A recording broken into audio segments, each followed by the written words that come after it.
इस पर आप देख रहे हैं पावर ट्रेड। आपके साथ मैं हूं अभिषेक सत्यवर्तम और मुंबई स्टूडियो से मेरे साथ है मेरे सहयोगी विश्व मोहन। रुपए की कमजोरी के बीच बाजार में कल का सत्र हमने देखा कि काफी उतार चढ़ाव भरा रहा। गिरावट शुरुआत में काफी ज्यादा थी, लास्ट आवर के ट्रेड में रिकवरी की कोशिश हुई और निफ्टी बैंक हरे निशान में आया भी। लेकिन आज फिर से जो गिफ्ट निफ्टी से संकेत मिल रहे हैं वो थोड़े से नरमी के हैं। 50 अंक नीचे आपको गिफ्ट निफ्टी दिखाई देगा और इसकी वजह ये भी हो सकती है कि रुपए की कमजोरी तो है लेकिन एफआईज में लगातार भारतीय बाजार में बिकवाली कर रहे हैं और कल हम देखेंगे कि आरबीआई की क्रेडिट पॉलिसी पर फोकस होगा। कई सारे जानकार ऐसे भी हैं जो ये कह रहे हैं कि जीडीपी के दमदार आंकड़ों के बाद हमें दरें घटने की उम्मीद करनी नहीं चाहिए। तो थोड़ा सा इसको लेकर कंफ्यूजन है और फिलहाल हम देख रहे हैं कि एशियाई बाजारों से जो संकेत आ रहे हैं वो थोड़े से मिक्स साइड पर आ रहे हैं। आज रूस के राष्ट्रपति व्लादिमीर पुतिन भारत के दौरे पर पहुंच रहे हैं। काफी क्रूशियल उनका यह दौरा है। 4 साल के बाद भारत आ रहे हैं। डिफेंस को लेकर, एनर्जी को लेकर, उसके अलावा तमाम व्यापार को लेकर बहुत सारे अहम समझौते होने की उम्मीद है। तो क्या होगा इसकी आगे हम बातचीत करेंगे और अगला 2.5 घंटा बहुत ही एक्शन पैक्ड रहने वाला है। खबरों वाले शेयर, ब्रोकरेज रिपोर्ट्स होंगे, इंडेक्स को लेकर हम व्यू आपके लिए लेकर आएंगे। लेकिन सबसे पहले शुरुआत कर लेते हैं 4 सबसे बड़े ट्रिगर्स के साथ।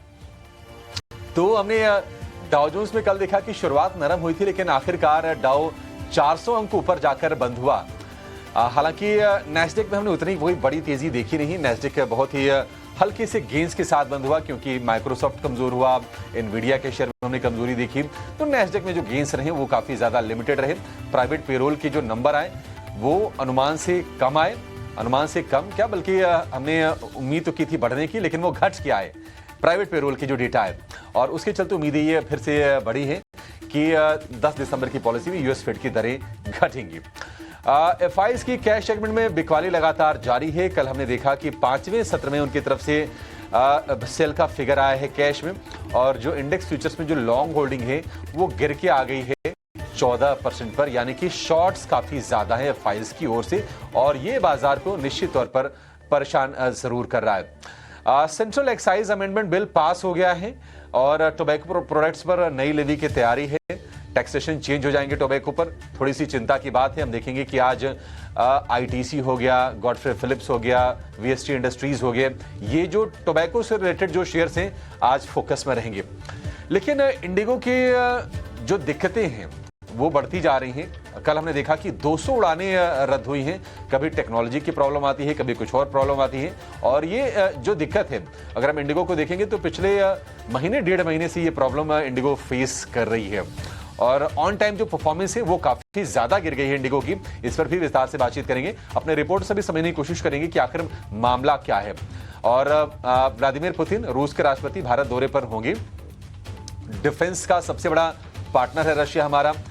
आर्म्स की बात करें हम अपनी जरूरतों का लगभग 80% के आसपास हथियार हम रूस से इंपोर्ट करते हैं।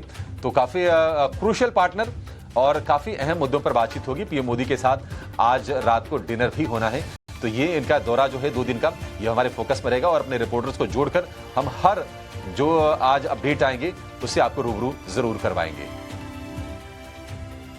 ये तो डोमेस्टिक मार्केट के लिए बड़े क्यूज है, लेकिन ग्लोबल क्यूज क्या संकेत दे रहे हैं हमारे घरेलू बाजार के लिए, ये भी समझ लेते हैं अभिषेक से। अभिषेक बताइए, ग्लोबल क्यूज आज के लिए कैसे दिख रहे हैं? विश्व मोहन, देखिए ग्लोबल क्यूज तो मतलब ठीक ठाक ही है, ज्यादा कोई ऐसी चिंता वाली बात है नहीं क्योंकि हम देख रहे हैं कि अमेरिका में जो तेजी है वो थोड़ी सी बड़ी है और कल डाउ जोन्स 400 अंक ऊपर चढ़ के बंद हुआ है। फ्यूचर्स देखेंगे तो वो भी आपको हरे निशान में कारोबार करते हुए दिखाई देंगे। एशिया की बात करें तो एशिया में निकेई करीब 600 अंक ऊपर है। हालांकि कोस्पी और हांगकांग में थोड़ी सी नरमी का माहौल हम देख रहे हैं। लेकिन कल जो एडीपी प्राइवेट पेरोल की डेटा है उसके बाद उम्मीदें फिर से बढ़ गई हैं कि 10 दिसंबर को यूएस फेड अपनी दरें जरूर घटाएगा। वैसे भी सीएमई फेड वॉच टूल के हिसाब से जो दरें घटने की संभावना है वो है 89% पर। नवंबर में एडीपी प्राइवेट पेरोल उम्मीद के विपरीत हमने देखा कि ये 32,000 घटा है, जबकि इकोनॉमिस्ट्स को नवंबर में 40,000 जॉब्स बढ़ने की उम्मीदें थी। तो ये जो डेटा आया इससे थोड़ी लेबर मार्केट में, इकोनॉमी में थोड़ी सी नरमी के संकेत आए और उम्मीदें बढ़ गई कि अगर इकोनॉमी थोड़ी वीक है तो इसको सपोर्ट करने के लिए अगर दरें घटाई जाती हैं तो पूरे इंडस्ट्री को भी सपोर्ट मिलेगा और हो सकता है कि ये जॉब मार्केट में भी हम रौनक लौटते हुए देखें। तो ये एक ट्रिगर वहां पर रही, लेकिन नेस्टेक हमने ज्यादा चलते हुए देखा नहीं क्योंकि कल आईटी स्टॉक से ज्यादा पार्टिसिपेशन था नहीं। माइक्रोसॉफ्ट का शेयर हमने देखा 2.5% टूटा। जो दिग्गज एनवीडिया है, एनवीडिया में करीब 1% के आसपास की नरमी रही और इसके चलते जो गेंस रहे काफी ज्यादा हमने लिमिटेड देखे। नैस्डैक के सिर्फ 40 अंक चढ़ के नैस्डैक बंद हुआ।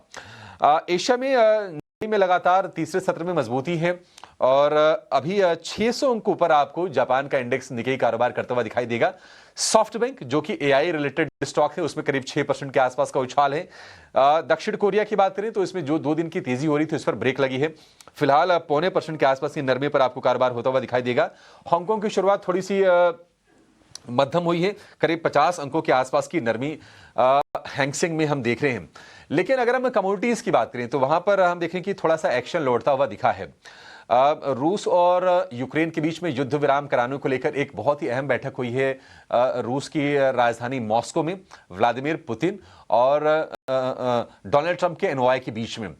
अब 5 घंटे लंबी ये मैराथन बैठक चली लेकिन इस बैठक का कोई नतीजा निकला नहीं है और उसके बाद हमने देखा कि क्रूड थोड़ा सा ऊपर गया है लेकिन अभी भी $63 के नीचे ही है भाव, क्योंकि अमेरिका में जो भंडार के जो आंकड़े आए हैं वो करीब 2.5 मिलियन बैरल बढ़े हैं 28 नवंबर के हफ्ते में। तो इसके चलते जो गेंस थे थोड़े से वो कैप्ड हो गए।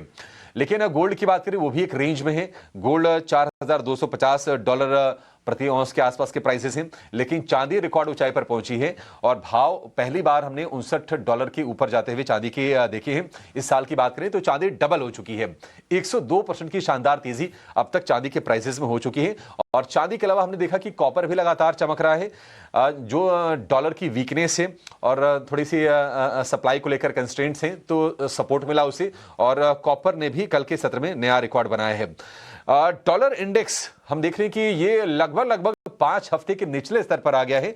98.92 की रीडिंग है डॉलर इंडेक्स की। तो ये एक निश्चित तौर पर हमारे लिए राहत की बात हम वैसे कह सकते हैं फंड फ्लोज के लिहाज। अदरवाइज तो रुपया तो हमारा लगातार वीक हो रहा है डॉलर की अगेंस्ट। यूएस के 10 ईयर की बॉन्ड यील्ड उसमें कोई ज्यादा चेंजेस है नहीं, 4.07% पर 10 ईयर की बॉन्ड यील्ड है। तो कुल मिला जुलाकर कह सकते हैं कि थोड़े से ना मिक्स साइड पर रुझान है, क्योंकि अमेरिका में तेजी हो तो रही है लेकिन आईटी स्टॉक्स में थोड़ी नरमी दिखी है। इसके अलावा जियोपॉलिटिकल फ्रंट पर जो हम उम्मीद करके चल रहे थे कि शायद अमेरिका और रूस के बीच में कोई समझौता बन जाएगा युद्ध विराम को लेकर, वो बना नहीं है। और पुतिन ने यह भी कहा है कि यूरोपीय नेशंस बाधा बन रहे हैं अमेरिका की कोशिशों के बीच में। पुतिन ने कहा कि यूरोपीय देश ऐसे प्रस्ताव रख रहे हैं जो हमें स्वीकार नहीं है और जो भी देश यूक्रेन की मदद कर रहे हैं हम उनके खिलाफ एक्शन लेंगे। आपको बता दें कि हाल फिलहाल रूस के ऑयल इंफ्रा को यूक्रेन ने निशाना बनाया है।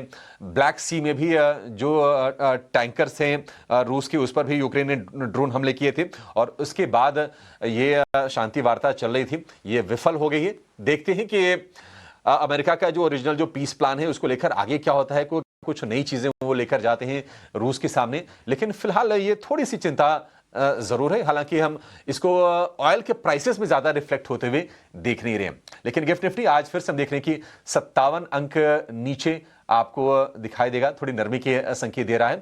तो एक बड़ा इवेंट सामने खड़ा है, वो है आरबीआई की पॉलिसी जो कि कल आएगी।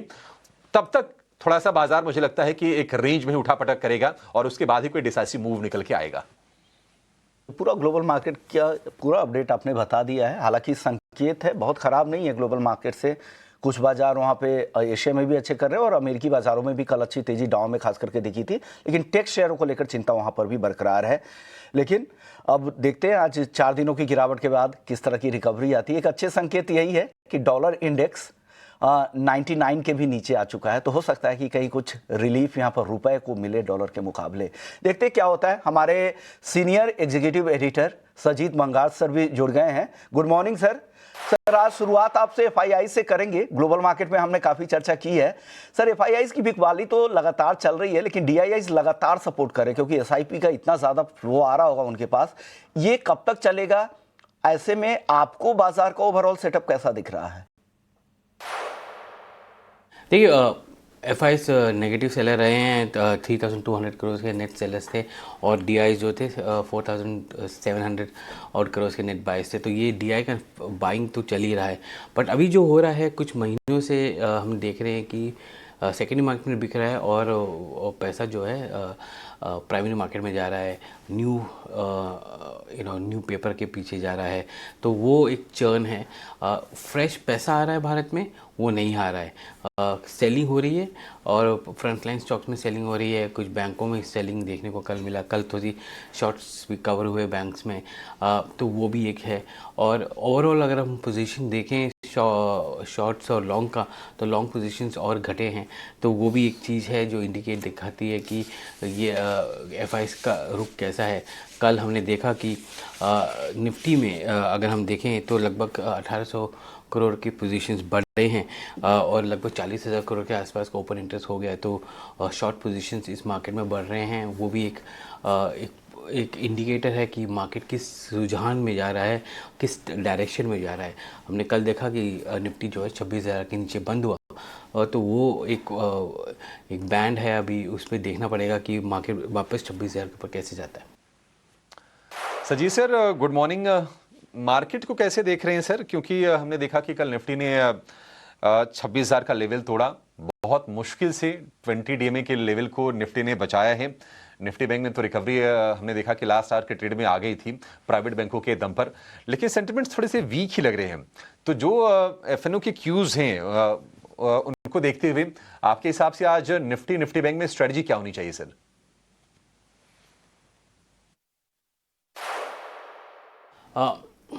कल निफ्टी जो था काफ़ी नीचे गिरा, शॉर्ट पोजीशंस काफ़ी बने। निफ्टी में भी, निफ्टी 50 में भी बने, और अगर हम देखें तो निफ्टी बैंक में भी शॉर्ट पोजीशंस बने और ओपन इंटरेस्ट जो था वो इसका ऊपर गया। हमने ये देखा निफ्टी जो है 26,000 के नीचे गया। हमने देखा कि ऑप्शंस में काफ़ी एक्टिविटीज़ देखने को मिली, जिसमें पुट राइटिंग हमने जो देखा है वो 25,900 और 25,500 में। तो एक तरह से निफ्टी अभी अपना एक बेस बना रहा है 25,900 पे, और उसके बाद जो नेक्स्ट बड़ा जो सपोर्ट आ रहा है 25,500 पे आ रहा है। और कॉल राइटिंग अगर हम देखें तो 26,000 पे काफ़ी कॉल राइटिंग देखने को मिली और 26,100 में काफ़ी कॉल राइटिंग देखने को मिली।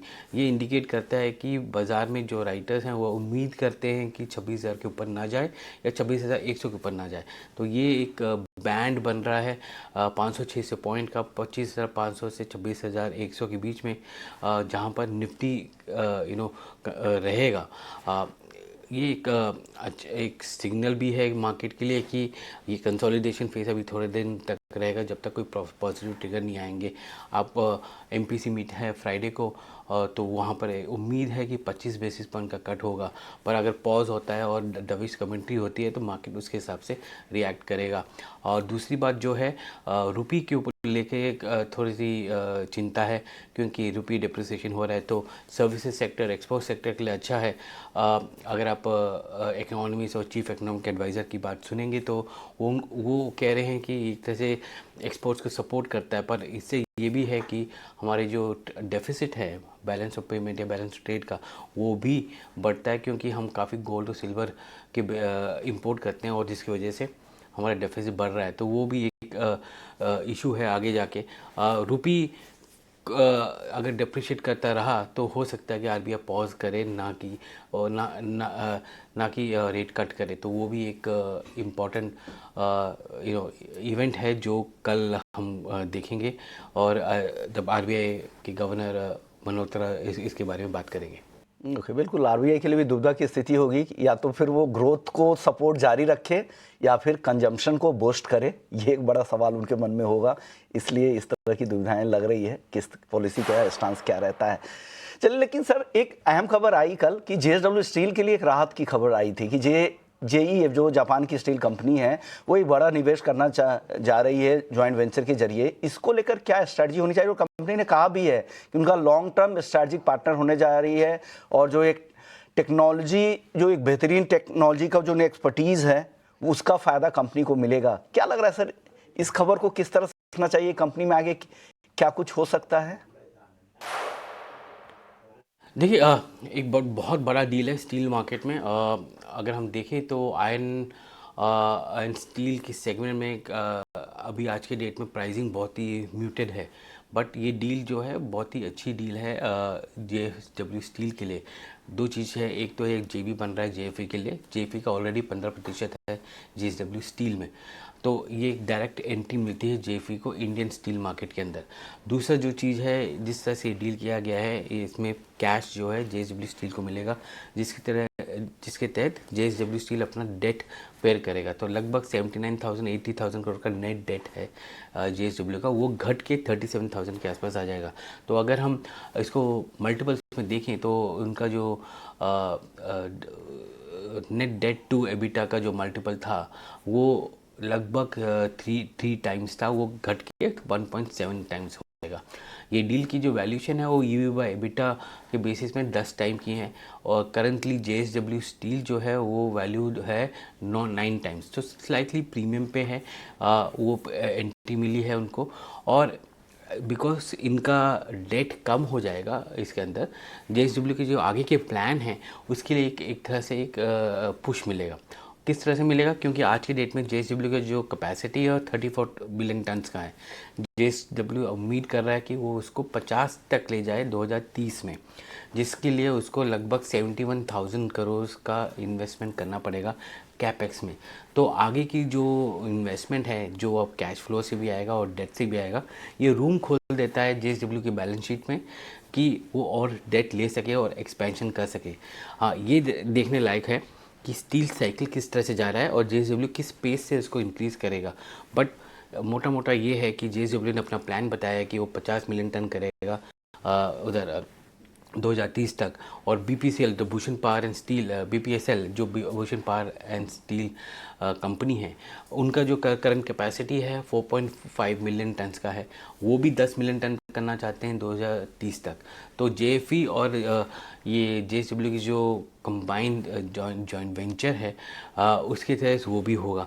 तो ये एक तरह से एक बूस्ट है जेएसडब्ल्यू के लिए।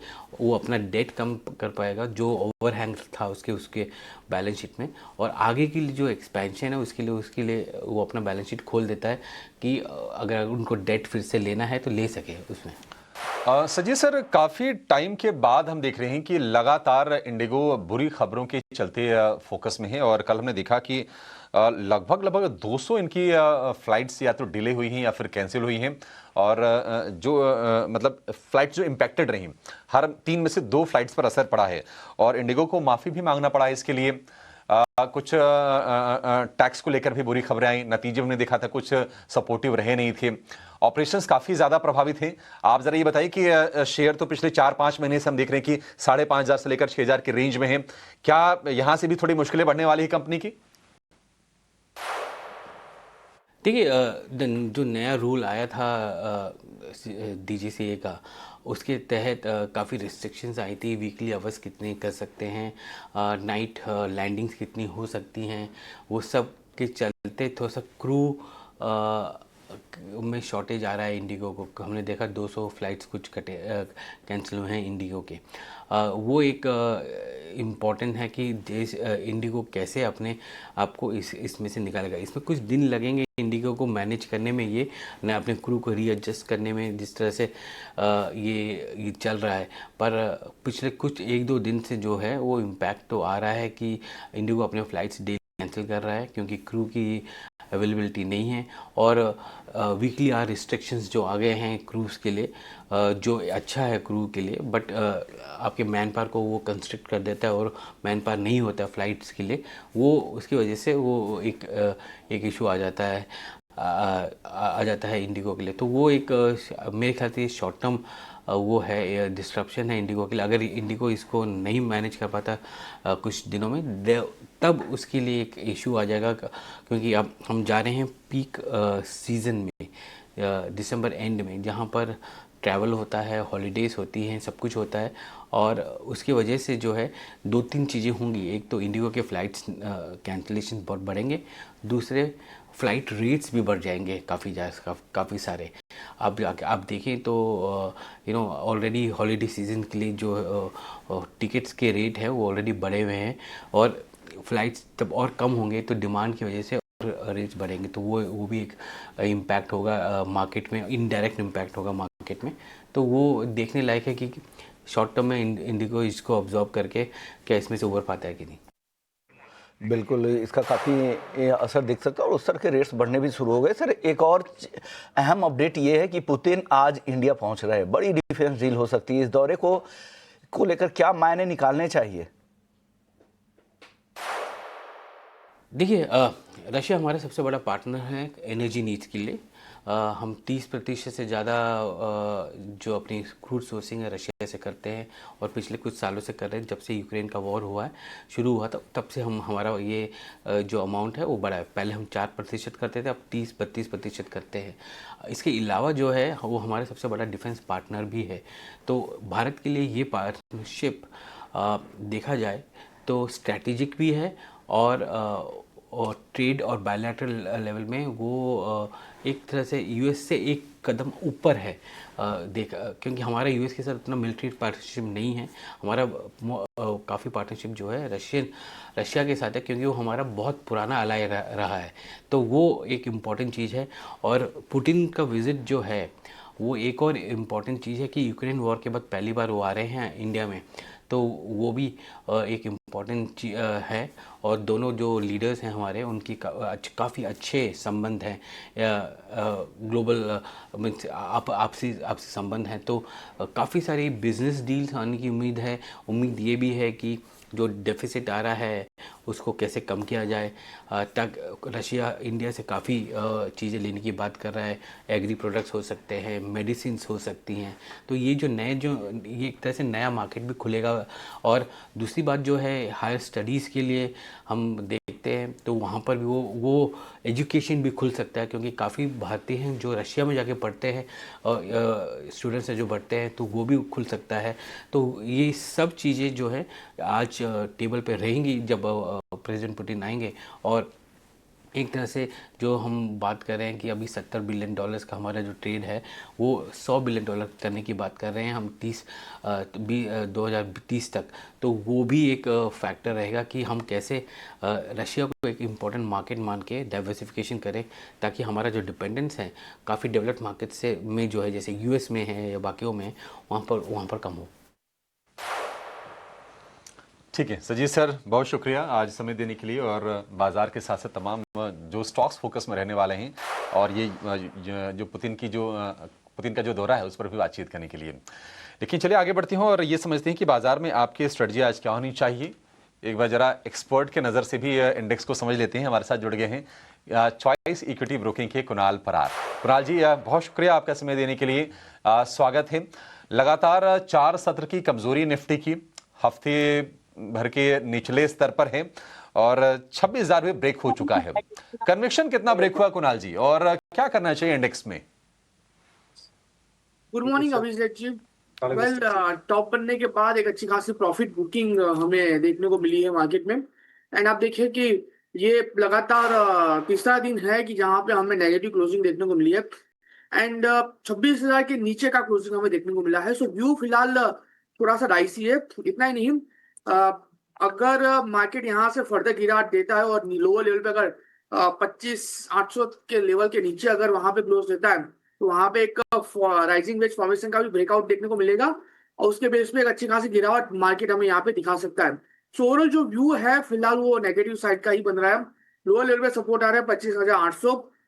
ऊपरी लेवल पे जो रेजिस्टेंस है वो फिलहाल 26,300 का है। सो मोमेंटम डाइसी है। आप अगर एफआई डीआई के डेटा को भी देखोगे, एफआई भी फिलहाल कैश में सेलिंग में है।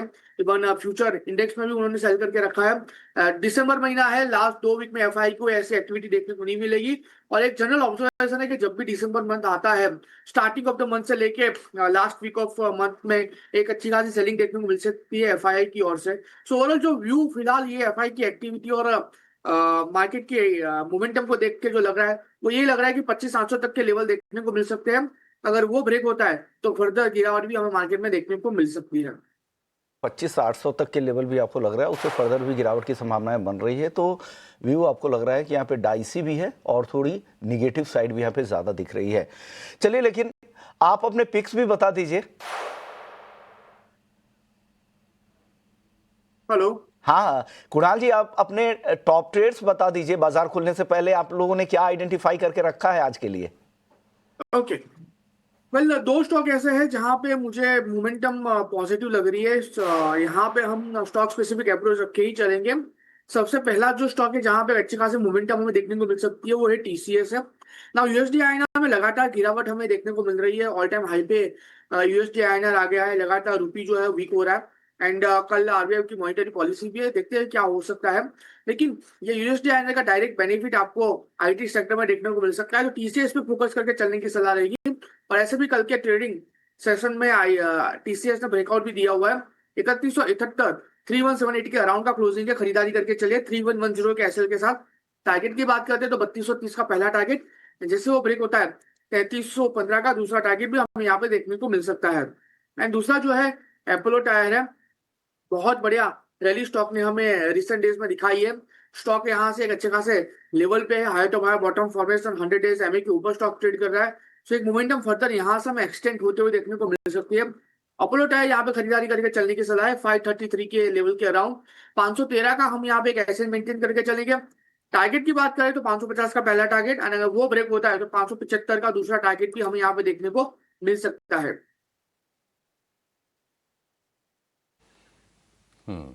ठीक है, तो कुणाल जी की तरफ से ये दो स्टॉक हो गए और दोनों के दोनों मोमेंटम वाले स्टॉक हैं और इनके लिए फंडामेंटली भी चीज़ें बेहतर हो रही हैं। टीसीएस हम देख रहे हैं कि रुपए की जो वीकनेस है आईटी शेयरों को सपोर्ट मिल रहा है और कल मैंने टीसीएस में अच्छी बाइंग देखी है, लेकिन ये शेयर अभी और आगे जाएगा ऐसा कुणाल जी को भरोसा है। 3230 और 3315 रुपए के लक्ष्य हैं। 3110 रुपए का स्टॉप लॉस। और अपोलो टायर की कल की क्लोजिंग बड़ी अच्छी रही है। वैसे भी पिछले 2-3 सत्र से ये शेयर चल रहा था, लेकिन क्लोजिंग अच्छी देखी गया है ये भी, और इसके लिए स्टॉप लॉस होगा 513 रुपए का और टारगेट बनेगा 550 से 575 रुपए का। क्रूड नरम है तो उसका भी बेनिफिट हम देखने की जो टायर स्टॉक्स उनको मिल रहा है। पहले भी हमने दिखाया था कि C8 हो गए, जेके या फिर MRF चल रहे थे। अपोलो टायर में कल के सत्र में बढ़िया बाइंग हुई है और ये बाइंग अभी यहाँ से और एक्सटेंड होने की उम्मीद है। तो ये दो शेयर हो गए। चलिए एक और एक्सपर्ट का स्वागत कर लेते हैं। हमारे प्लेटफॉर्म पर पहली बार जुड़े हैं पीएचडी कैपिटल के प्रदीप हल्दर। प्रदीप जी, बहुत शुक्रिया आपका समय देने के लिए। स्वागत है आपके टीना स्वदेश पर। प्रदीप, आप बताइए आपका भरोसा कहां पर है बाजार में और कौन से शेयर आप खरीदने की आज के लिए सलाह देंगे? गुड मॉर्निंग अभिषेक सर, आपको एंड सारे व्यूअर्स को एंड सारे पैनलिस्ट को, and thank you for the invitation. देखिए, मुझे लगता है कि जिस तरीके का मार्केट है अभी, दो ट्रेडिंग कॉल मैंने ढूंढा है। नेक्स्ट आज के लिए नहीं होगा, ये 4-5-7 दिन के लिए मिनिमम आपको रखना चाहिए। एक तो होगा ई-क्लर्क सर्विस लिमिटेड। ई-क्लर्क सर्विस लिमिटेड मुझे लगता है कि अभी 4911 के आसपास चल रहा है। आपको बाय करना है 4950 के ऊपर। उसमें पहला टारगेट रहेगा 5050 का, सेकंड टारगेट रहेगा 5300 का, और एक स्ट्रिक्टली स्टॉप लॉस के साथ आपको मेंटेन करना है 4695 के आसपास का। आपको एक स्टॉप लॉस मेंटेन करना है, क्योंकि चार्ट में ओवरऑल के अच्छा खासा मोमेंटम देखने को मिल रहा है और ओवरऑल लास्ट 4 से 5 दिन का जो मोमेंटम है वो भी बहुत पॉजिटिव है। इनफैक्ट लास्ट 3 से 4 घंटे का एवरेज प्राइस भी अगर निकल के हम देखते तो यहाँ पे भी एक अच्छा खासा मोमेंटम देखने को मिल रहा है। और सेकेंड जो मेरा कॉल रहेगा वो है हिकाल लिमिटेड। सो हिकाल लिमिटेड अभी 244 के आसपास चल रहा है। इसमें मल्टी ईयर एक सपोर्ट लिया है, ओवरसोल्ड सिचुएशन में था। कल भी अच्छा खासा वॉल्यूम के साथ यहाँ पे ब्रेकआउट आया है। एक नीचे के लेवल से अच्छा खासा बेस बना है। 244 के आसपास का भी प्राइस चल रहा है। हमें लगता है कि 250 अगर क्रॉस होता है तो फिर यहाँ पे आपको बाई इनिशिएटिव करना चाहिए। 250 के ऊपर यहाँ पे आपको 258 एंड 270 का टारगेट आपको नेक्स्ट 10 से 12 ट्रेडिंग सेशन मैक्सिमम आते हुए दिखाई देंगे। स्ट्रिक्टली स्टॉप लॉस भी मेंटेन करना है 232 के आसपास, और दोनों कॉल में आपको अगर एवो प्राइस के ऊपर जाता है तभी आपको करना है जी। ओके, तो हिकाल और दूसरा ई-क्लर्क्स, ये दोनों टेक्निकल कॉल्स आपकी तरफ से, प्रदीप जी की तरफ से आई हैं। चलिए चलते अपने सहयोगी अशेषा के पास। वो खबरों वाले शेयर की पूरी लिस्ट के साथ तैयार है। अशेषा, बताइए। बिल्कुल, तो सबसे पहले sin goods related stocks, ITC, Godfrey Phillips, VST industries, ये पूरा सेक्टर आज के सत्र में फोकस में रहेगा। और इसके पीछे की वजह यही है कि लोकसभा में सेंट्रल एक्साइज अमेंडमेंट बिल कल के सत्र में पास किया गया था और इसी के चलते जो पुराना सेस है वो निकाल दिया जाएगा। रिवाइज सिन कॉम्पेंसेशन सेस ऐड किया जाएगा। तंबाकू उत्पादकों पर पुराने की जगह नया सेस लगेगा। तो इसके चलते कल के सत्र में ये लोकसभा में बिल पास किया गया था। पूरा sector VST industries, Godfrey Phillips और आईटीसी जैसे स्टॉक्स आज के सत्र में फोकस में रहेंगे। इसके अलावा बात करते हैं JSW स्टील की। याद रखें कल के आखिर के घंटे में ये खबर निकल कर आई जहां पर JFE स्टील जो एक जापानीज कंपनी है वो इन्वेस्ट करेगी 16,000 करोड़ का निवेश भूषण स्टील एंड पावर में। जॉइंट वेंचर में 50% की हिस्सेदारी होगी, लेकिन इंक्रीमेंटल अपडेट ये कंपनी से निकल कर आई है JSW स्टील के मैनेजमेंट से कि इसके चलते कंपनी की नेट डेट जो अभी 80,000 करोड़ के आसपास है वो घटकर करीब 40,000 करोड़ के आसपास होगी। तो इस डील के चलते कंपनी का डीलेवरेजिंग रोड मैप इंटैक्ट रहेगा। तो इस खबर के दम पर JSW स्टील में आज रिएक्शन नजर आ सकता है। हालांकि स्टॉक कल 1.5% की गिरावट के साथ बंद हुआ था। तो JSW स्टील पर यह बड़ी खबर। इसके अलावा बात करेंगे बैंक ऑफ महाराष्ट्र की। पिछले 2 दिन कंपनी का OFS खुला था। 6% हिस्सेदारी गवर्नमेंट ने बैंक ऑफ महाराष्ट्र से बेच दी है। OFS से निवेशकों का काफ़ी अच्छा रिस्पांस आया है। दीपम सेक्रेटरी ने कहा कि 1.8 टाइम्स पूरा सब्सक्रिप्शन पूरा OFS सब्सक्राइब हुआ, तो काफ़ी अच्छा रिस्पांस यहाँ पर बैंक ऑफ महाराष्ट्र के OFS को मिला। इसी के साथ इंटरग्लोब एविएशन की बात करेंगे जहाँ पर फ्लाइट ऑपरेशंस डिस्टर्ब हुए हैं। ऑपरेशन अगले 48 आवर्स तक अभी भी डिसरप्टेड ही रहेंगे, ऐसा मैनेजमेंट ने कहा है। और इसी के साथ उन्होंने कुछ वजह भी बताई है, टेक्निकल ग्लिचेस और इसी के साथ कई सारे वेदर रिलेटेड कंडीशंस के चलते यहाँ पर इंटरग्लोब एविएशन के फाइनेंशियल्स पर इस क्वार्टर में इम्पैक्ट दिखेगा और इसी के चलते शायद नेगेटिव रिएक्शन स्टॉक पर नज़र आ सकता है। इसके अलावा JF कमर्शियल व्हीकल्स पर भी नज़र डालेंगे। यहाँ पर एक पॉजिटिव डेवलपमेंट निकल कर आई है। इंडियन कमर्शियल OEM से ADAS बिजनेस नॉमिनेशन उन्हें मिला है और ADAS एडवांस ड्राइवर सिस्टम का ये पूरा कॉम्प्लेक्स है। तो इस खबर के दम पर JF कमर्शियल में भी पॉजिटिव एक्शन दिखेगा। IEX उन्होंने ऑपरेशनल अपडेट्स पेश किए हैं और नवंबर के ऑपरेशनल अपडेट्स अच्छे ही नज़र आ रहे हैं। इलेक्ट्रिसिटी ट्रेंड्स वॉल्यूम करीब 18% तक बढ़ते हुए नजर आए, तो काफ़ी अच्छे इलेक्ट्रिसिटी ट्रेडेड वॉल्यूम कंपनी ने रिपोर्ट किए हैं। इसके अलावा वर्लपूल इंडिया कंपनी को GST डिमांड मिली है। 100 करोड़ की ये GST डिमांड है। नेगेटिव खबर वर्लपूल के लिए। पेट्रोनेट LNG के लिए भी एक बड़ी खबर है। कंपनी ने ONGC के साथ इथेन अनलोडिंग स्टोरेज और हैंडलिंग सर्विसेज के लिए 15 साल का एक करार साइन किया है। टोटल करीब 5,000 करोड़ का रेवेन्यू कंपनी को अगले 15 साल में मिलेगा, जिसके चलते कंपनी का EBITDA पहले साल में 140 करोड़ से बढ़ता हुआ नजर आ सकता है। तो इस खबर के दम पर ONGC में भी पॉजिटिव एक्शन दिखेगा। ऑयल इंडिया कंपनी की एक रिफाइनरी को नवरत्न का स्टेटस मिला है। याद रखें नुमालीगढ़ रिफाइनरी को ये स्टेटस मिला है। RVNL को 150 करोड़ का ऑर्डर मिला दक्षिण रेलवे से, तो यहाँ पर पॉजिटिव खबर दिखेगी। और पेस डिजिटेक को भी करीब 100 करोड़ का ऑर्डर मिला है। तो कई सारे स्टॉक्स जो ऑर्डर विंस के दम पर फोकस में रहेंगे, कई सारे MOUs और एग्रीमेंट साइन किए हैं, सभी स्टॉक्स पर अपनी नज़र रखें। ठीक है, ये तमाम स्टॉक्स होंगी जो आपके फोकस में होने चाहिए। और देखिए आशीषा ने क्या किया कि जो भी छोटी छोटी भी कंपनीज हैं, अगर उनको लेकर खबरें बड़ी हैं, अगर स्टॉक मूविंग है, तो वो भी अपने लिस्ट में शामिल किया है। और हम कोशिश करेंगे कि एक एक करके सभी के सभी शेयरों पर अपने एक्सपर्ट से हम व्यू ज़रूर लें और आपको बताएं कि करना क्या है। लेकिन चलिए एक एक्सपर्ट को और जोड़ लेते हैं। हमारे साथ जुड़ गए हैं रत्नेश गोयल। रत्नेश जी, बहुत शुक्रिया आपका समय देने के लिए, स्वागत है। गुड मॉर्निंग रत्नेश जी, बताइए आपके पिक्स क्या हैं आज के लिए? वेरी गुड मॉर्निंग सभी को मेरा नमस्कार, सुप्रभात। बिल्कुल बाजार में ऐसा लग रहा है कि थोड़ा सा कंसोलिडेशन एक RBI पॉलिसी की तरह देखने को मिल रहा है। तो कल भी मैं मॉर्निंग शो में 10:30 बजे शो में था, तो एक बाय एक सेल दिया था, उसमें दोनों ने काम करा था। आज भी मेरा एक सेल एक बाय रहेगा। तो सबसे पहले बाय जो रहेगा बायकॉन में काफी टाइम से एक आउट परफॉर्मेंस हमको दिखाई दे रहा है, काफी अच्छा फॉर्मेशन यहाँ पे दिखाई दे रहा है। तो जब भी मार्केट में थोड़ा बहुत ऐसा थोड़ा सा कंफ्यूजन रहता है तो डिफेंसिव सेक्टर थोड़ा सा काम करते हैं। कल के इस तरह में एक अच्छा वॉल्यूम देखने को मिला। तो बायकॉन में मुझे ऐसा लगता है 402 रुपए का स्टॉप लॉस लगाया है, 425 रुपए के टारगेट यहाँ पे दिखाई दे सकते हैं। इसके अलावा एक दूसरा जो सेल रहेगा वो अडानी इंटरप्राइजेस में समय बाद एक कंसोलिडेशन का ब्रेकडाउन हमें यहाँ पे दिखाई दे रहा है। सभी एवरेजेस के नीचे ट्रेड कर रहा है, अंडर परफॉर्म कर रहा है बाजार को। तो मुझे ऐसा लगता है यहाँ पे 2220 का स्टॉप लॉस लगा के 2140 के टारगेट यहाँ पे हमको देखने को मिल सकते हैं। ठीक है, बायोकॉन को लेकर बुलिश है। और कल हमने देखा था कि फार्मा स्पेस में बायोकॉन में अच्छी बाइंग आ रही थी। थोड़ा सा बिजनेस भी जो पारंपरिक जो फार्मा कंपनीज हैं उनसे थोड़ा सा इसका अलग है, बायोसिमिलर पर फोकस ज़्यादा है और इसके चलते तेज़ी थोड़ी ज़्यादा इनमें बनी। 425 के टारगेट दे रहे हैं रत्नेश जी, और वहीं से मैं देखा था कि शेयर थोड़ा रिट्रेस होकर नीचे आया था और फिर वही टारगेट निकल के आ रहे हैं। अडानी एंटरप्राइजेस पर सेल के रिकमेंडेशन 2220 रुपए के स्टॉप लॉस के साथ इसको आप सेल कीजिए, तो एक लॉन्ग और एक शॉर्ट हो गया रत्नेश जी की तरफ से।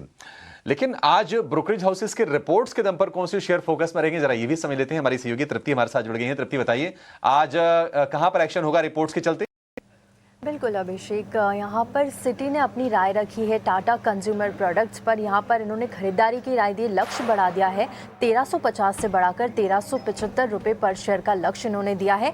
चाय की कीमतों में ज़्यादा बदलाव की उम्मीद नहीं है, लेकिन वॉल्यूम के दम पर ये देख रहे हैं कि सेकेंड हाफ में यहाँ पर थोड़ी सी ग्रोथ नज़र आ सकती है। साथ ही नमक की कीमतें भी Q3 में यहाँ पर थोड़ी सी बढ़ती हुई नज़र आएगी। RTD यानी जो रेडी टू ड्रिंक कारोबार है वहाँ पर इनको फिर से मजबूती लौटती हुई नज़र आ रही है। साथ ही कैपिटल फूड्स का जो पोर्टफोलियो है उसमें भी धीरे धीरे सुधार की उम्मीद लगा रहे हैं, जिसके चलते positive outlook.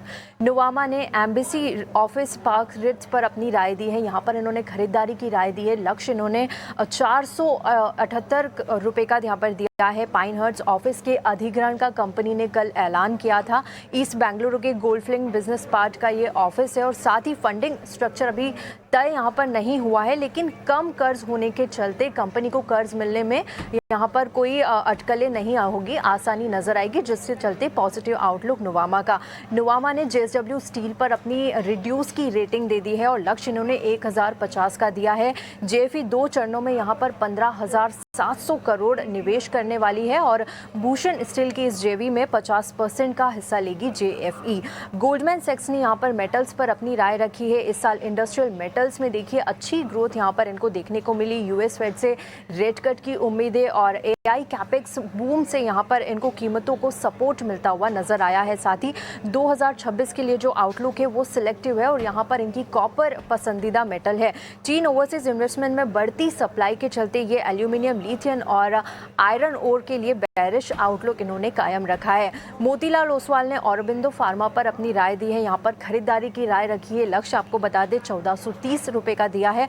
Biosimilars biologics CMO से डाइवर्सिफिकेशन यहाँ पर सुधरता हुआ नजर आया है। ब्रॉड बेस्ड ग्रोथ मोमेंटम यहाँ पर आगे भी जारी रहेगा। साथ ही FY26 से 28 के लिए जो सेल्स का इन्होंने प्रेडिक्शन लगाया है वो 9% का है। एबिटा यहाँ पर 14% और मुनाफे में 21% की CAGR ग्रोथ का ये अनुमान लगा रहे हैं। जी ओके, शुक्रिया तृप्ति ये पूरी लिस्ट लेकर आने के लिए और दर्शकों को बताने के लिए कि ब्रोकरेज हाउसेस की रिपोर्ट क्या कह रही है, कौन से स्टॉक्स पे वो बुलिश है और कहाँ उनको चिंताएं ज़्यादा दिख रही है। चलिए हमारे एक और मेहमान आ गए हैं, मयूरेश जोशी जी। मयूरेश जी गुड मॉर्निंग, बहुत बहुत शुक्रिया आपने वक्त निकाला हमारे दर्शकों के लिए। सर शुरुआत हम JSW स्टील के साथ करेंगे। JFE जो जापान की कंपनी है का उसके साथ JSW स्टील ने एक जॉइंट वेंचर किया है, उससे लॉन्ग टर्म में क्या फ़ायदा होगा, फंडामेंटली इसका क्या असर होगा इस कंपनी पर, JSW स्टील को लेकर आपका नज़रिया क्या है सर?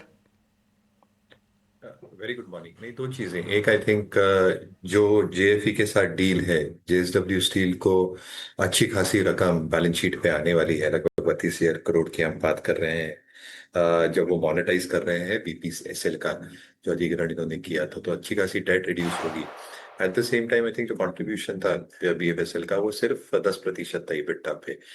जो जॉइंट वेंचर होने वाला है वहाँ पे जो हम एक्सपेक्ट कर सकते हैं in terms off ramp up volume growth, इसके वजह से कहीं ना कहीं आई थिंक बहुत फायदा होने वाला है। और क्योंकि नेट डेट 50% से ज्यादा कम हो जाएगा JSW स्टील के बैलेंस शीट पे, जो डीलेवरेजिंग होगी बैलेंस शीट पे ये काफी सिग्निफिकेंट हो सकती है। तो जिनके पास JSW स्टील है बिल्कुल बने रहने से JSW स्टील में बने रहने की सलाह, ये फंडामेंटल कॉल है मयूरेश जी की तरफ से। आप तीनों मेहमान हमारे साथ बने रहिए, एक छोटे सा ब्रेक का वक्त हो चुका है, ब्रेक के बाद आएंगे तो ढेरों स्टॉक से रिलेटेड जो खबरें हैं, ब्रोकरेज की रिपोर्ट है, उस पर आपसे चर्चा करेंगे। जल्द लौटते हैं।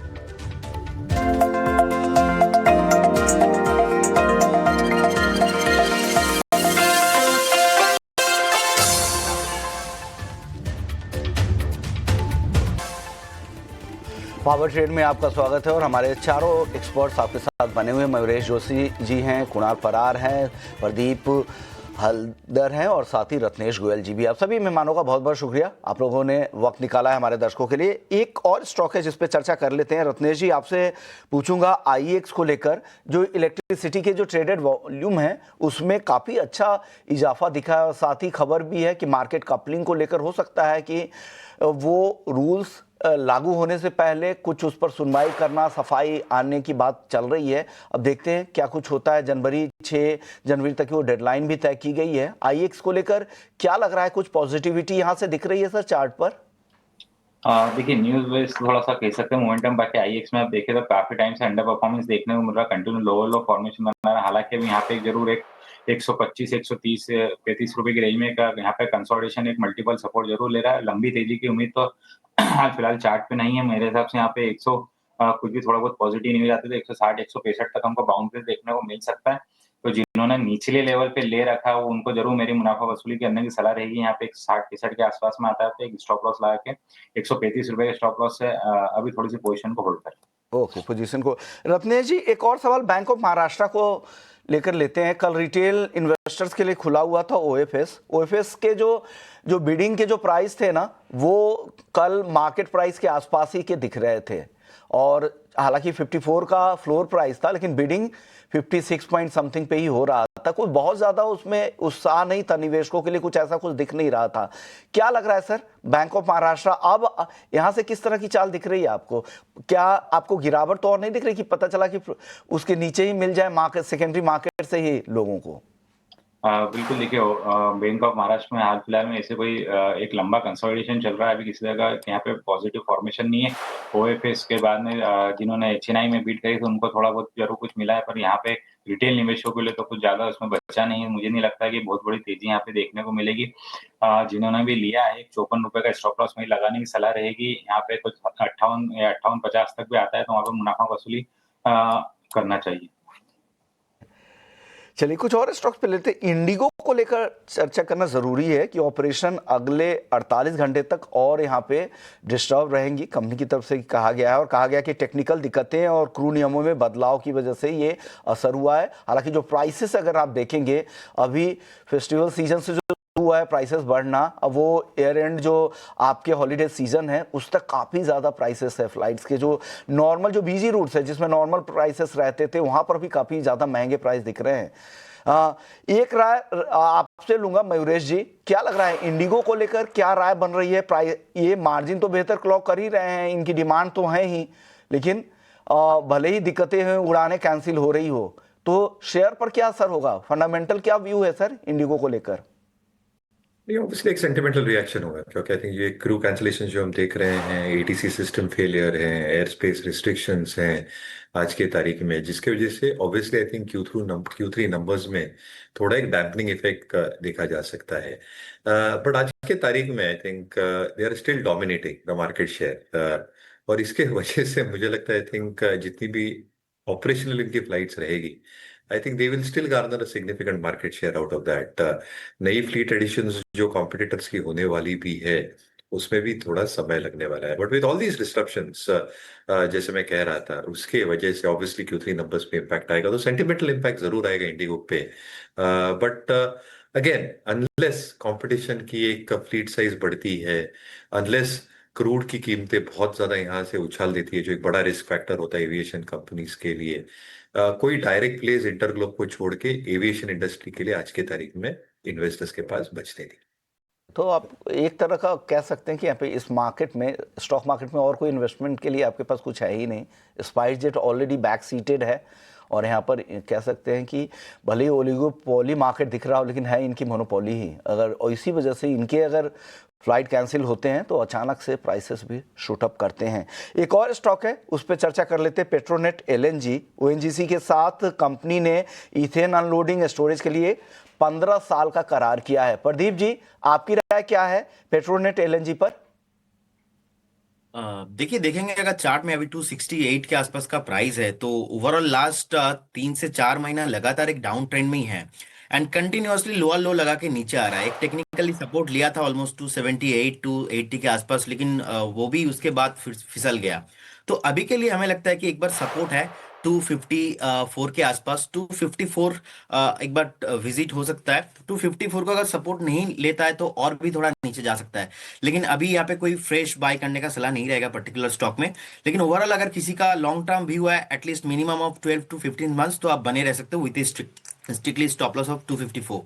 ओके, जिनके पास है लंबी अवधि का नजरिया फिर आप बने रह सकते हैं। स्टॉप लॉस भी आपको बता दिए गए हैं, लेकिन शॉर्ट टर्म में नई खरीदारी के लिए ऐसा कोई राय यहाँ पे नहीं दी जा रही है। आरवीएनएल, हालांकि इनको ऑर्डर मिलते रहते हैं, अब सदर्न रेलवे से इनको 145 करोड़ का ऑर्डर मिला है। कुणाल जी, आरवीएनएल को लेकर आपकी राय क्या है?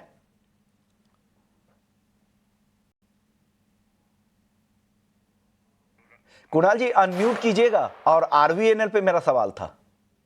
यस, मैं आरवीएनएल की बात करें, आरवीएनएल फिलहाल 311 के अराउंड ट्रेड कर रहा है, लगातार लोअर ट्रेंड में स्टॉक ट्रेड कर रहा है। एंड कल के दिन में भी अच्छी खासी गिरावट हमें देखने को मिली है। लग रहा है स्टॉक यहाँ से नीचे 302, यानी कि इस बार अगर 302 ब्रेक होता है तो फिर लाइकली चांसेस है स्टॉक यहाँ से 260 तक के भी लेवल दिखा सकता है। सो जो ओवरऑल व्यू है फिलहाल आरवीएनएल को लेके वो नेगेटिव साइड का ही है। 302 एंड 302 के बाद 260 तक के लेवल ये स्टॉक हमें दिखा सकता है। तो नेगेटिव साइड का व्यू रेल विकास निगम आरवीएनएल को लेकर आपकी तरफ से है। प्रदीप जी, एक राय चाहिए आपकी तरफ से। पेस डिजिटेक पर एडवेट ग्रीन एनर्जी से कंपनी को एक ऑर्डर मिला है, 100 करोड़ के आसपास का ये ऑर्डर है, और LFP battery energy storage system के लिए ऑर्डर मिला है। टेक्निकली ये कैसा दिख रहा है सर, पेस डिजिटेक? देखिए सर, ओवरऑल देखेंगे तो चार्ट में अभी भी कंसोलिडेशन ही कर रहा है, ज्यादा डेटा अवेलेबल नहीं है। और रिसेंटली एक हाई लगा था ऑलमोस्ट 230 के अराउंड, 229 230। अगर किसी को भी बाय करना है, मुझे लगता है कि एक बार 230 के ऊपर ही करना है आपको, क्योंकि एक लॉन्ग टाइम से कंसोलिडेशन नैरो रेंज के अंदर फंसा हुआ है, कभी 25 कभी 220। सो कहीं ना कहीं अगर किसी के पास होल्डिंग है, आपको एक स्ट्रिक्टली स्टॉप लॉस 200 के आसपास ही मेंटेन करना चाहिए। और आईपीओ आने के बाद कहीं ना कहीं ये अभी भी परफॉर्म नहीं कर रहा है। फंडामेंटली स्टॉक आप देखेंगे ऑलमोस्ट 279 करोड़ के आसपास भी इनका पैट है, मार्केट कैप भी 4578 करोड़ के आसपास है, स्टॉक का पी भी 19 के आसपास है। सो ऑलमोस्ट डेट भी है थोड़ा बहुत 150 करोड़ के आसपास। लेकिन अगर किसी को बाय करना है तो एटलीस्ट आपको 230 अबव प्राइस एक्शन होना चाहिए, उसके बाद ही करना चाहिए जी।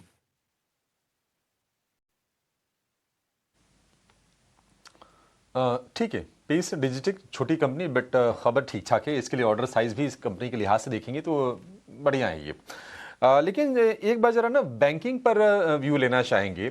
और कुणाल जी, आप बताइए कि कल हमने देखा कि लास्ट आवर में जो फ्रंटलाइन के जो बड़े बैंक्स हैं प्राइवेट बैंकों में, वहां पर अच्छी रिकवरी आई है। ICC bank, HDFC bank, in fact axis bank भी अच्छे से चला। अगर किसी को नया ट्रेड लेना हो आपके हिसाब से, तो बढ़िया टेक्निकल फॉर्मेशन आपको कहां पर लग रहा है? वेल, डेफिनेटली कल अच्छी खासी मोमेंटम हमें देखने को मिली। लोअर लेवल से ये तीन बैंक ने अच्छी खासी मोमेंटम दिखाई। अगर यहाँ पे कोई नया ट्रेड लेना है तो definitely we will focus on HDFC bank only, क्योंकि एक अच्छे खासे सपोर्ट के साथ एचडीएफसी बैंक फिलहाल ट्रेड कर रहा है, अपर राइजिंग ट्रेंडलाइन के साथ ट्रेड कर रहा है। आरएसआई का फ्रंट पे भी एक मोमेंटम अच्छी खासी है। सो व्यू यहाँ पे एचडीएफसी बैंक में पॉजिटिव साइड का है, खरीदारी करके चलने की सलाह है। 1000 के अराउंड का क्लोजिंग है, यहाँ पे 984 का सपोर्ट है, तो 983 का हम यहाँ पे एक एक्सेल मेंटेन करके चलेंगे। टारगेट की बात कर लेते हैं अभिषेक जी, तो ऊपरी लेवल पे जिस हिसाब से स्टॉक ट्रेड कर रहा है, 1013 का पहला टारगेट है। 1013 जैसे ब्रेक होगा आपको 1035 का दूसरा टारगेट भी देखने को मिल सकता है।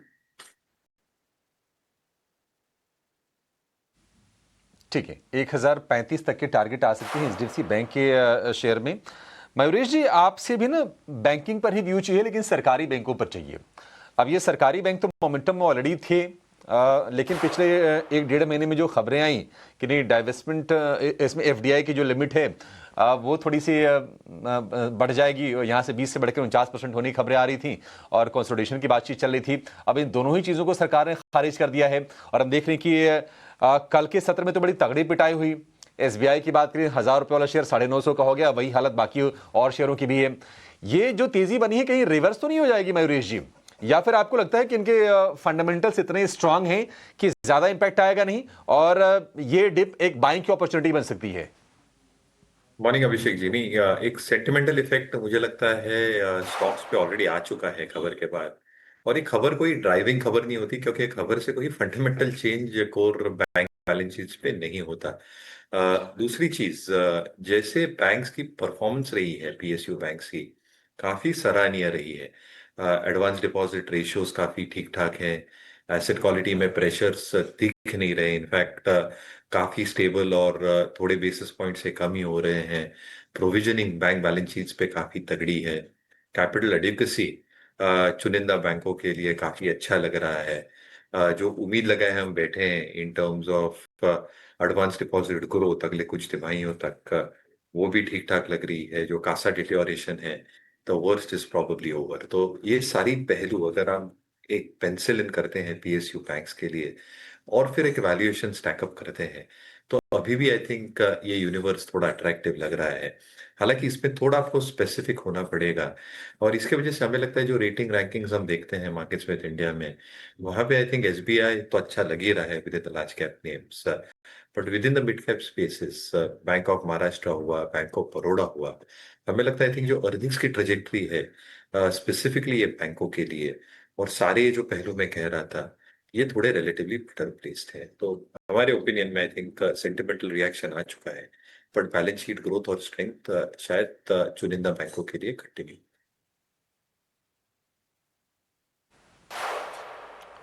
ठीक है, ये राय होगी आपके लिए सरकारी बैंकों पर। चलिए एक छोटे से ब्रेक का वक्त हो गया है, लेकिन ब्रेक के बाद जब लौटेंगे तो 2 एच वाले शेयरों पर राय लेंगे। एक तो है एचयूएल, कल इसका डिमर्जर होना है इसके आइसक्रीम बिजनेस का, और दूसरा शेयर होगा हिंदुस्तान कॉपर। कॉपर के प्राइसेस हम देख रहे हैं कि रिकॉर्ड हाइस पर है। लोअर लेवल से फिर से स्ट्रेंथ हम लौटते हुए हिंदुस्तान कॉपर में देख रहे हैं। क्या ये सस्टेनेबल होगा, यहां से बाइंग करनी चाहिए? इस पर व्यू एक छोटे से ब्रेक के बाद।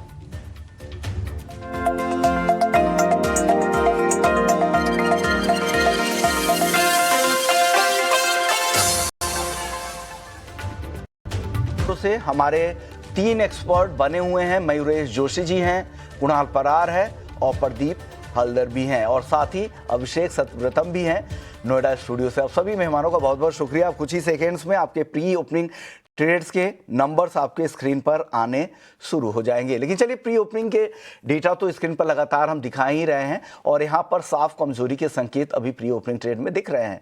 करीब करीब 140 अंकों की गिरावट दिख रही है। हालांकि अभी यहाँ पर चीज़ें सेटल होने दीजिए, उसके बाद और इस पर चर्चा करेंगे। एक स्टॉक है, उस पर पहले चर्चा कर लेते हैं।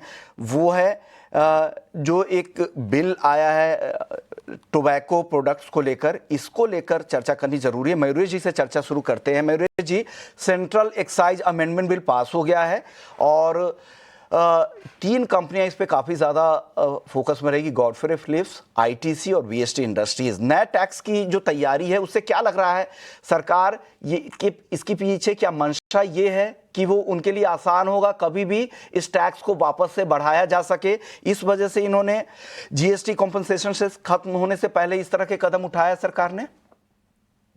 पॉसिबिलिटी है, और ये सारी चीजों की वजह से आई थिंक एक सेंटिमेंटल इम्पैक्ट तो जरूर आएगा स्टॉक्स पे। बट हमने हमेशा देखा है historically in the past is well, cigarettes की जो डिमांड रहती है वो हाईली इनइलास्टिक रहती है। तो अगर प्राइसेस पर स्टिक बढ़ती भी है, उस पर थोड़ा वॉल्यूम इफेक्ट तो जरूर आ सकता है, but that gets compensated with the price increases जो ये कंपनी करती है। बट अगेन क्लियरली क्या आएगा बिल में, ये एक लार्ज अननोन है, और इसके वजह से आई थिंक एक बड़ा ओवरहैंग ये तीनों स्टॉक्स पे बिल्कुल रह सकता है। तो तीनों ही स्टॉक्स पे ओवरहैंग रह सकता है, और आज के सत्र में यहाँ पर नज़र भी रखना ज़रूरी है। एक और स्टॉक है जहाँ पे आज नज़र रखेंगे, वो है आईटी स्टॉक्स पर। आईटी में क्या होता है, क्योंकि कल आईटी से हमने देखा था कि कुछ सपोर्ट आ रहा था, कुछ वहाँ पर शॉर्ट्स भी कवर होते दिख रहे थे। प्रदीप जी, आज बताइए, आज आईटी के लिए कैसा दिन रह सकता है? हालांकि प्री ओपनिंग में थोड़े कमजोरी के संकेत दिख रहे हैं कुछ स्टॉक्स में, खास करके इंफोसिस वगैरह में, लेकिन टीसीएस और विप्रो से मजबूती के संकेत दिख रहे हैं। क्या ये तेजी कुछ जारी रह सकती है आज भी? आईटी पर आपकी राय क्या है, और आपके पसंदीदा पिक भी क्या है? देखिए सर, हमें लगता है कि आईटी का रैली ये कंटिन्यू होना चाहिए। अगर हम देखेंगे निफ्टी आईटी इंडेक्स अभी 37,825 के आसपास है, and Nifty IT index top बना के आया था ऑलमोस्ट 45,500 40,000 के अप्रोक्स, और हमने बार बार देखा निफ्टी आईटी को एक बेस बनाते हुए 31,500 32,000 के आसपास। इनफैक्ट मैं भी लास्ट 6-8 महीने से पूरा आईटी को लेके बुलिश ही हूँ, और इस टाइम पे क्योंकि आईटी एक बेस भी बनाया है और आईटी चला भी नहीं है लास्ट 1-1.5 सालों में, और हमें लगता है कि अभी ये जो 37,825 के आसपास निफ्टी आईटी इंडेक्स चल रहा है, आपको नेक्स्ट 6-8 महीना ये रैली कंटिन्यू दिख सकता है। और 47-48,000 अगेन निफ्टी आईटी आपको रैली दिखा सकता है। मेरा फेवरेट पिक रहेगा इसमें से टीसीएस, क्योंकि टीसीएस हमें लगता है कि बहुत ही फंडामेंटली स्ट्रॉन्ग काउंटर है, और रिसेंटली जो 3,000 के आसपास का एक सपोर्ट भी लिया है, अभी 3180 के आसपास का प्राइस है। हमें लगता है कि बहुत जल्दी ये आपको अगेन 3,850 3,900 का प्राइस आते हुए दिखाई देंगे। ये मैं ओवरऑल आपको लास्ट नेक्स्ट एटलीस्ट 6 से 8 महीने का व्यू दे रहा हूँ एटलीस्ट, कि मैं नेक्स्ट 6 से 8 महीने में ओवरऑल आईटी सेक्टर्स में मैं पॉजिटिव हूँ, मैं टीसीएस में पॉजिटिव हूँ, मैं इन्फोसिस में भी पॉजिटिव हूँ। लेकिन आज थोड़ा नेगेटिव हो सकता है कोफोर्स एंड इन्फोसिस, लेकिन ओवरऑल सेंटीमेंट यहाँ पे बाय ऑन डीप आपको करना चाहिए। कभी भी नीचे मिलता है वो आपके लिए एक बाइंग अपॉर्चुनिटी होगा जी।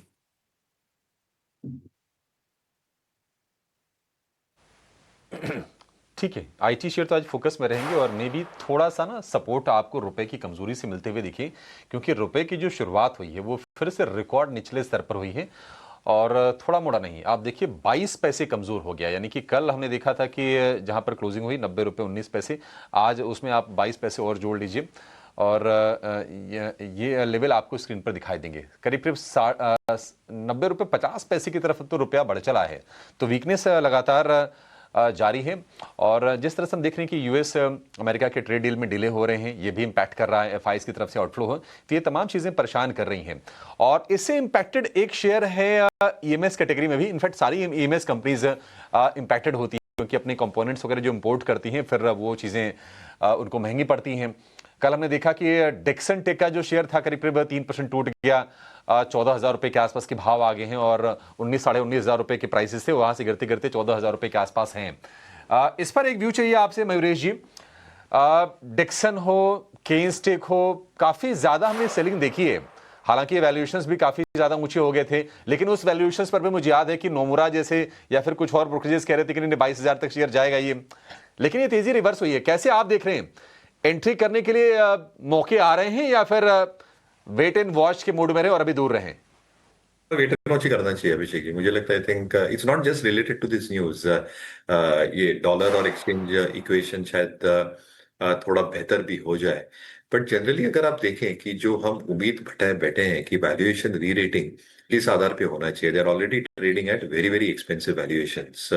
तो अगर प्राइस अर्निंग्स मल्टीपल्स की री रेटिंग होनी चाहिए, that should be based in terms of margin performance, यानी मार्जिन में सुधार जबरदस्त आना चाहिए, जो ये काफी कंपनीज के लिए अभी भी आई थिंक एक कंस्ट्रेंट लेवल्स है मार्जिन की, क्योंकि अभी भी ये काफी काम आउटसोर्सिंग का करते हैं। जो ओरिजिनल डिजाइन मैन्युफैक्चरिंग है काफी कंपनीज को with in this space is still at a lower level और अ स्मॉलर स्केल।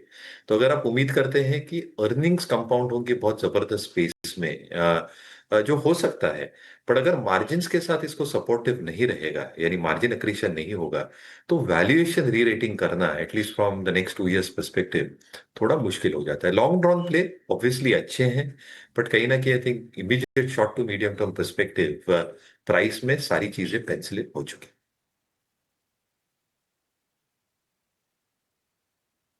ये आपके लिए राय ईएमएस वाले शेयरों पर, लेकिन देखिए बाजार के लेवल थोड़ी देर में सेटल हो जाएंगी। और एक जरा शेयर जरा लेकर आइए, आप प्री-ओपन में दिखा दीजिए इंटरग्लोब एविएशन का।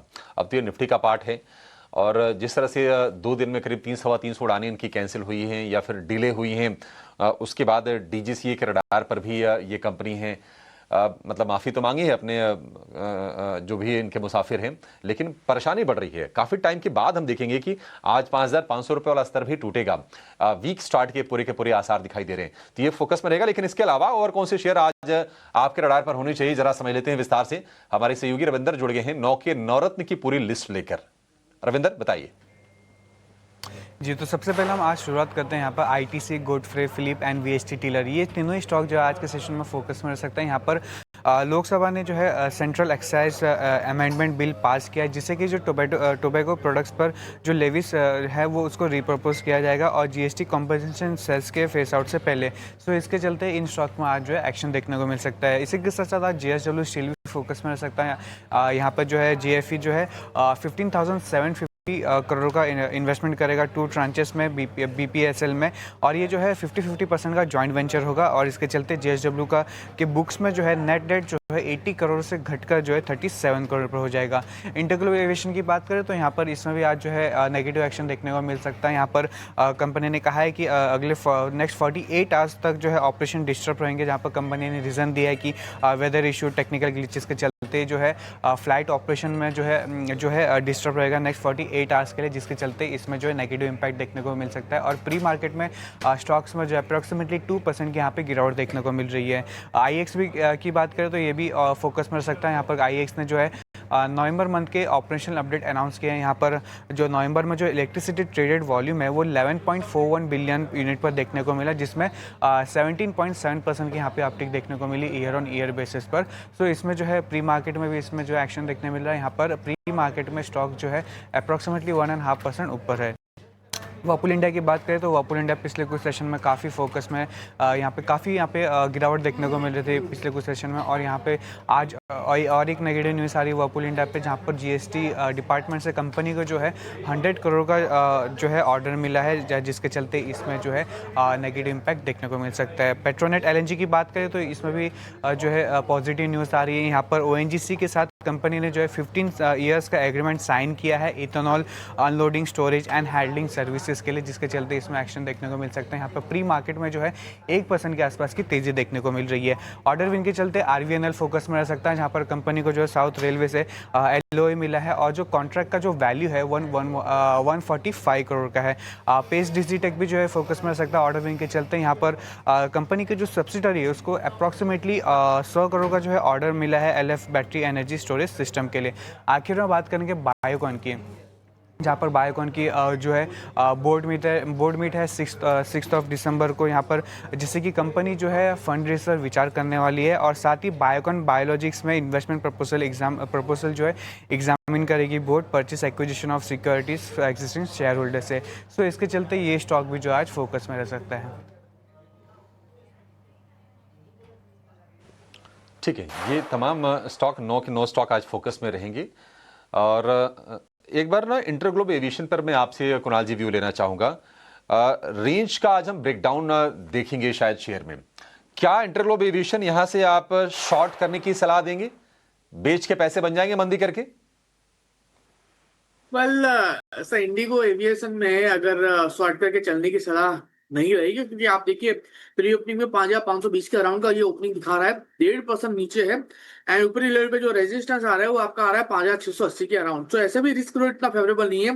हाँ, मैं इतना जरूर कहूंगा कि अगर ऑलरेडी शॉर्ट है तो उसको कैरी करके जा सकते हो, क्योंकि ये स्टॉक जिस हिसाब से ओपनिंग दे रहा है लाइकली चांसेस है लोअर लेवल 5,400 का ब्रेक हुआ तो 5,225 तक के लेवल भी दिखा सकता है। सो अगर एग्जिस्टिंग शॉर्ट है तो आप उसको कैरी करके चलिए। नई शॉर्ट पोजीशन बनाने में फिलहाल कोई सलाह नहीं रहेगी। नए शॉर्ट्स बनाने की सलाह यहाँ पर नहीं है।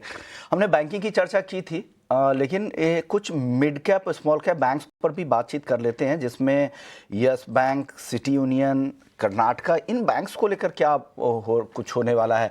ये प्रदीप जी आपकी राय चाहिए इन बैंक्स पर, जो मिड साइज स्मॉल साइज के जो बैंक्स हैं इनको लेकर आपकी राय क्या है? देखिए, जिनके पास एग्जिस्टिंग पोजीशन है लाइक येस बैंक जैसे बैंक पे, मुझे लगता है कि उनको बने रहना चाहिए, लेकिन फ्रेश बाय अभी भी नहीं करना चाहिए।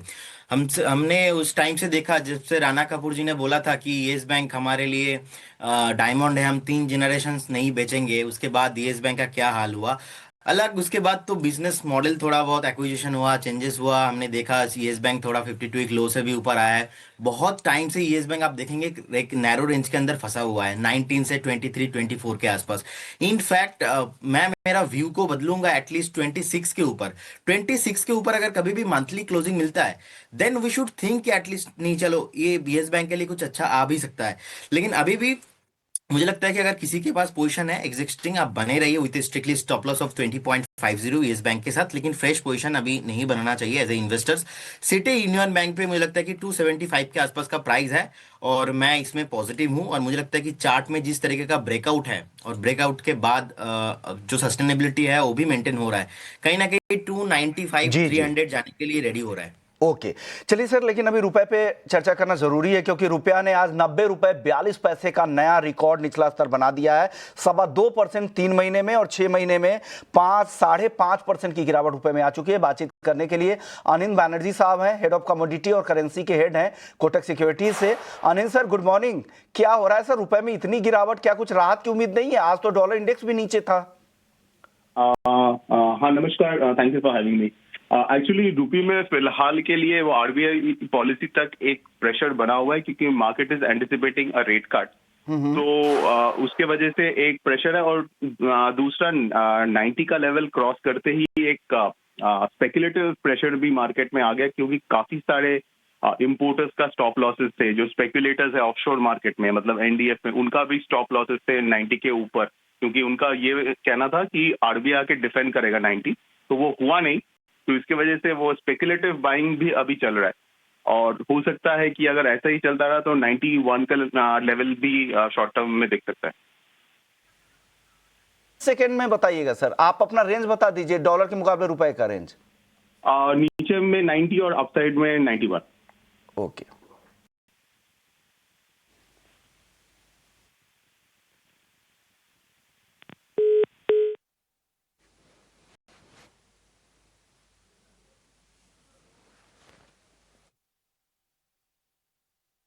जी, बहुत शुक्रिया आपका समय देने के लिए और रुपये को लेकर अपना व्यू देने के लिए। तो रिकॉर्ड निचले स्तर पर और यहाँ से भी कोई खास राहत मिलने की अभी उम्मीद लग नहीं रही है।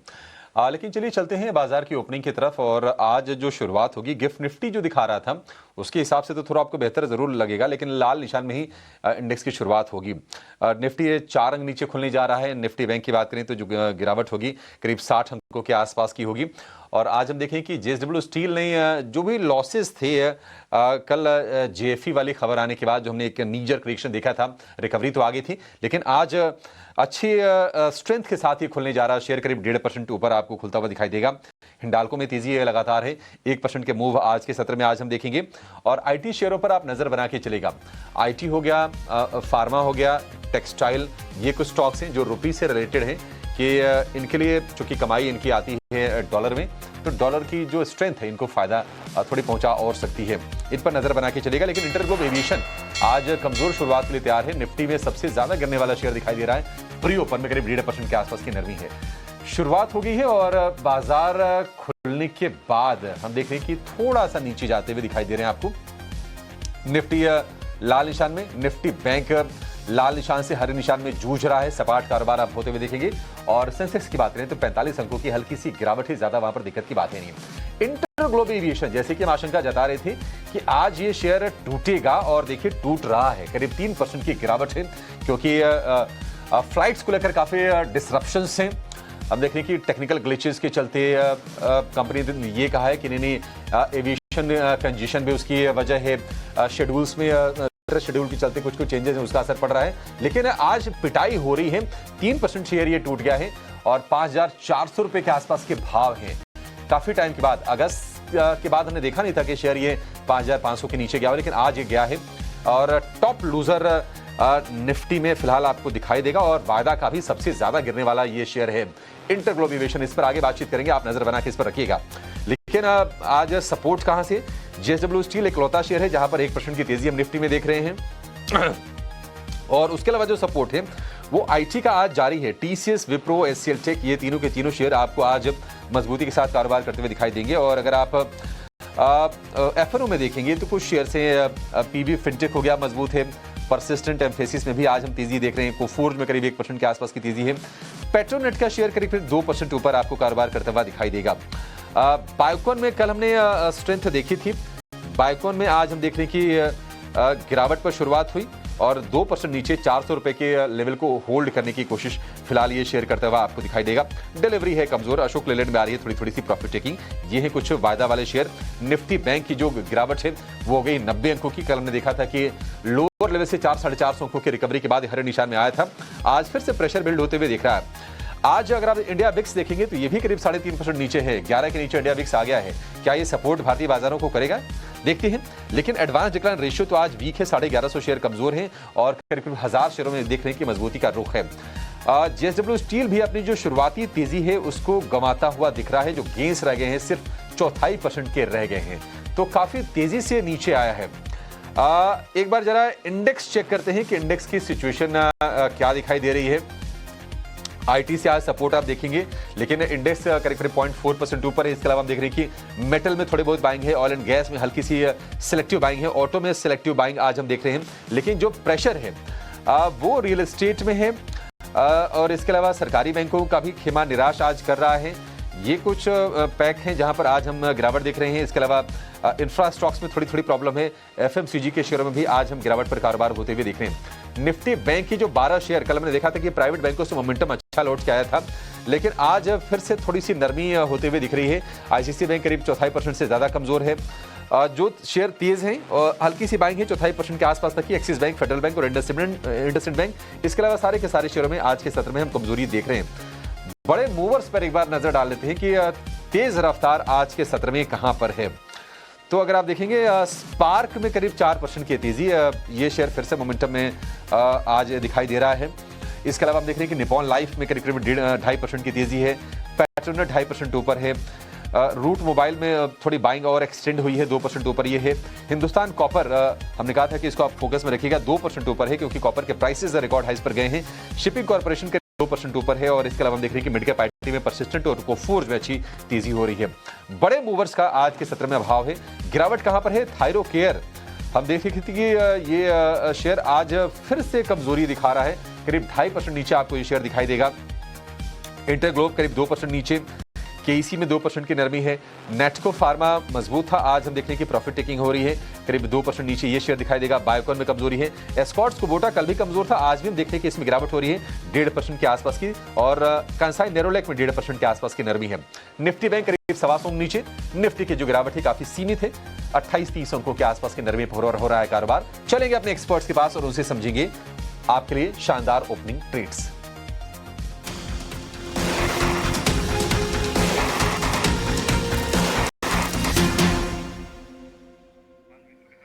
चलिए ओपनिंग ट्रेड्स की शुरुआत कर लेते हैं। हमारे सारे एक्सपर्ट्स बने हुए हैं। सबसे पहले कुणाल जी, आपसे शुरुआत करूंगा। ओपनिंग ट्रेड्स आपकी तरफ से क्या है आज? वेल मेरी ओर से अगर मैं स्टॉक की बात करूं, एक बहुत ही बढ़िया स्टॉक हाथ में आया है। लगातार एक high top high bottom formation में है एंड स्टॉक ने अच्छी खासी मोमेंटम पिछले कुछ दिनों से दिखाई है। स्टॉक का नाम है हिंदुस्तान कॉपर। 346 के अराउंड स्टॉक ट्रेड कर रहा है। लो लेवल पे 335 का हम यहाँ पे एक एसएल मेंटेन करके चलेंगे। टारगेट की बात कर लेते हैं तो जिस हिसाब से स्टॉक में मोमेंटम है, जिस हिसाब से स्टॉक ने अपनी रिदम कंटिन्यू की है, ऊपरी लेवल पे हमें जो टारगेट यहाँ पे देखने को मिल सकता है वो 356 का है। 356 अगर ब्रेक होता है तो 372 का भी टारगेट हमें हिंदुस्तान कॉपर में देखने को मिल सकता है। तो 335 के एसएल के साथ हिंदुस्तान कॉपर यहाँ पे खरीदारी करके चलने की सलाह रहेगी। ओके, तो हिंदुस्तान कॉपर हम देख भी रहे हैं, घरेलू बाजार में भी, एलएमई पर भी लगातार नया रिकॉर्ड बनाता जा रहा है और उसका फायदा यहाँ पर हिंदुस्तान कॉपर को मिल भी रहा है। और जो टारगेट दे रहे हैं 356 से 372 का, 335 का स्टॉप लॉस लगाना है। प्रदीप जी, आपके ओपनिंग ट्रेड्स क्या हैं आज? एक्चुअली मैंने भी हिंदुस्तान कॉपर ही सिलेक्ट करके रखा था, फिर भी और एक ट्रेड है, मुझे लगता है कि वेदांता भी 538.50 के आसपास चल रहा है एंड वेदांता पे भी बहुत टाइम से continuously higher high range maintain हो रहा है। वीकली चार्ट में ब्रेकआउट है, डेली चार्ट में भी ब्रेकआउट है।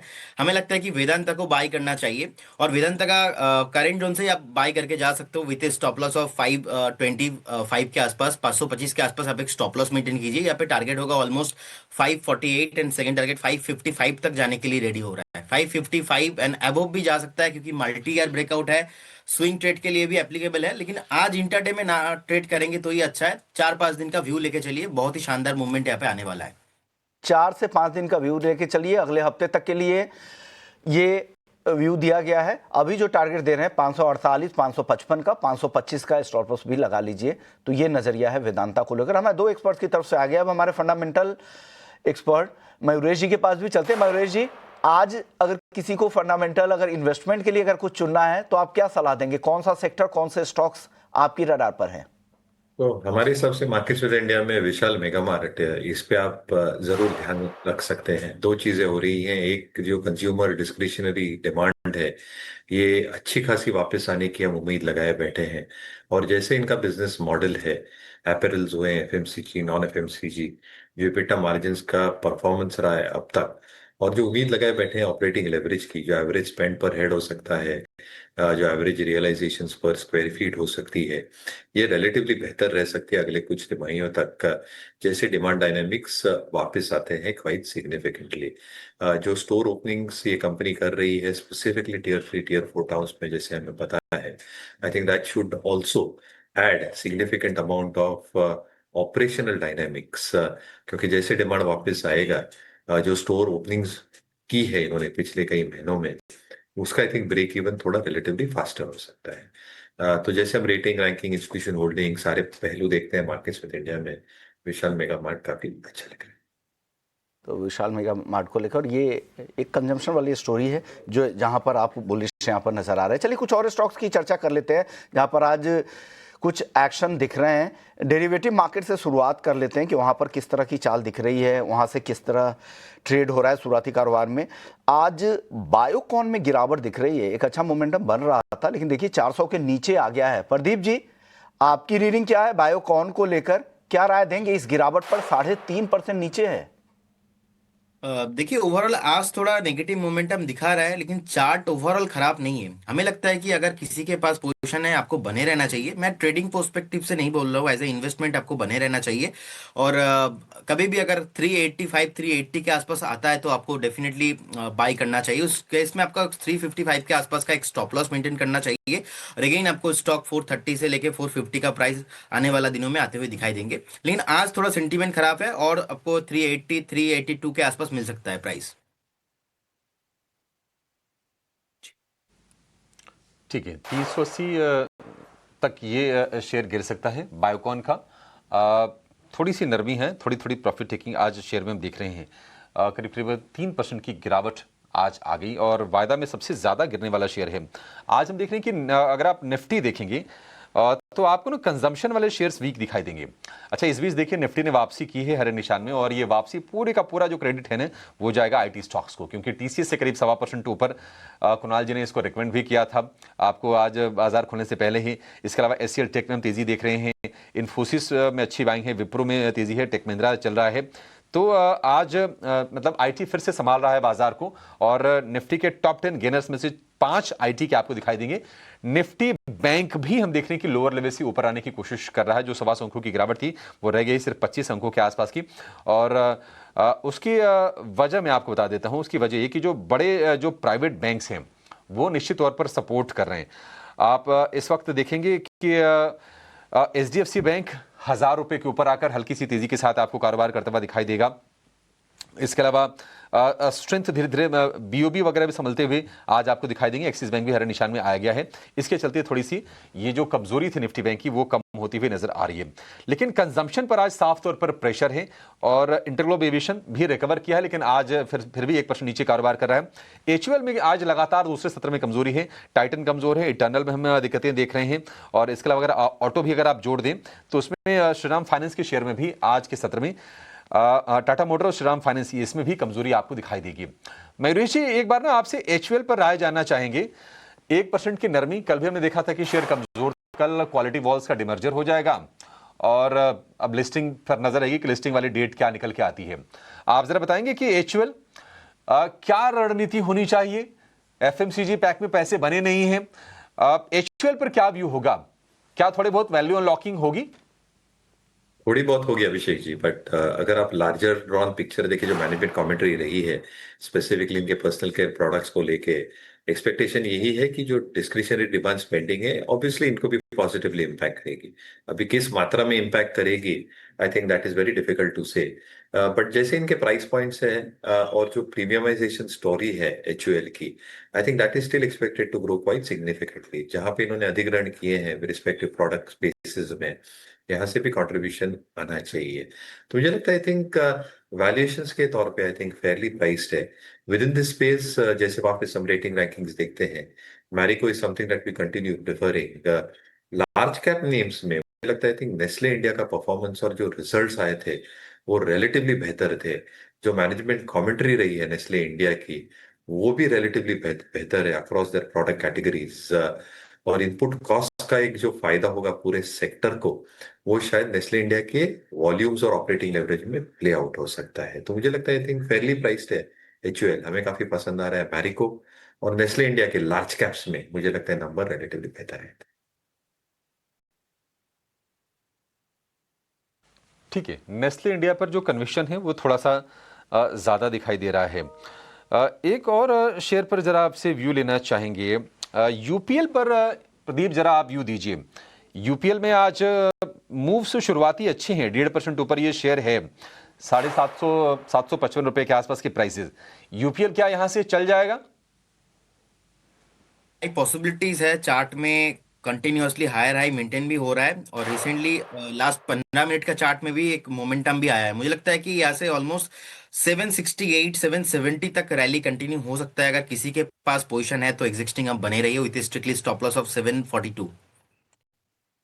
चलिए, तो यूपीएल को लेकर तो ये राय है, लेकिन प्रदीप जी आपने कुछ ब्रेकआउट वाले स्टॉक्स भी आइडेंटिफाई किए हैं, वो शेयर कर सकते हैं क्या? जी देखिए, कंपनी में ब्रेकआउट आया, कैश का काउंटर है, कंपनी का नाम रहेगा यात्रा ऑनलाइन। यात्रा ऑनलाइन लिमिटेड अभी 185 186 के आसपास चल रहा है। हमें लगता है कि यहाँ पे एक ब्रेकआउट आया है और जबरदस्त वॉल्यूम बेस्ड बाइंग भी आ रहा है और इसका टारगेट होना चाहिए ऑलमोस्ट 192 एंड सेकंड टारगेट होगा यहाँ पे 198 एंड 198। एक स्टॉप लॉस भी मेंटेन करना चाहिए यहाँ पे 176 के अराउंड। 176 के अराउंड एक स्टॉप लॉस रहेगा 198। नेक्स्ट 3 से 4 दिन में ये मोमेंटम कैरी फॉरवर्ड हो सकता है। ओके, तो ये मोमेंटम 3 से 4 दिनों में कैरी फॉरवर्ड हो सकता है। 192 198 ये टारगेट है, 176 का यहाँ पे स्टॉप लॉस लगाना है। और आप अपने फाइनेंशियल एडवाइजर्स की भी राय जरूर ले, अपना भी रिस्क मैनेजमेंट का ध्यान रखें। ब्रेकआउट स्टॉक उन्होंने आइडेंटिफाई किया है आपके लिए। चलिए, कुछ और स्टॉक्स पे चर्चा करते हैं। डेरिवेटिव की चर्चा हो रही है तो कोई शॉर्ट कवरिंग वाली कैंडिडेट भी देख लेते हैं। एक साइड में शॉर्ट कवर्ड होते हुए दिख रहे हैं, 1.5% तेज है यहाँ पर। कुणाल जी, आपकी राय क्या है एक साइड पर? वेल, एक्साइड की बात करें, फिलहाल मोमेंटम एक्साइड को लेके जो बन रहा है, जो रिदम स्टॉक में चल रही है, मुझे लग रहा है कि थोड़ा सा साइडवेज यहाँ पे होना चाहिए, क्योंकि पिछले 4-5 दिनों से लगातार स्टॉक साइडवेज मोमेंटम में ही ट्रेड कर रहा है। लोअर लेवल पे 370 और ऊपरी लेवल पे 382 383 के लेवल के बीच में ही स्टॉक है। सो खास सी मोमेंटम फिलहाल हमें स्टॉक में देखने को नहीं मिल रही है। अवॉइड करके चले वो अच्छा रहेगा। हाँ, बट अगर मैं medium term to long term के लिए कहूँ तो स्टॉक ने एक अच्छा खासा बॉटम बनाया है, 377 के अराउंड है, यहाँ पे खरीदारी करके चलने की सलाह। अगर कोई भी गिरावट आती है up to the level of 365 तो भी यहाँ पे खरीदारी करके चलने की सलाह रहेगी। ऊपरी लेवल पे 400 से लेके 433 तक के लेवल हमें एज अ टारगेट ये स्टॉक दिखा सकता है। चलिए, लेकिन एक अहम अपडेट दे रहे हैं क्योंकि व्लादिमीर पुतिन साहब रूस के राष्ट्रपति दिल्ली पहुंच रहे हैं, तो उस पर क्या अपडेट है, क्या कुछ इस डील को लेकर क्या कुछ होने वाला है? पूरी अपडेट के साथ हमारी सहयोगी सुमिता खरीर जुड़ गई हैं। सुमिता, बताइए क्या अपडेट्स हैं, क्या कब पहुंचने वाले हैं, पूरी टाइमलाइन हमारे साथ शेयर करें हमारे दर्शकों के साथ।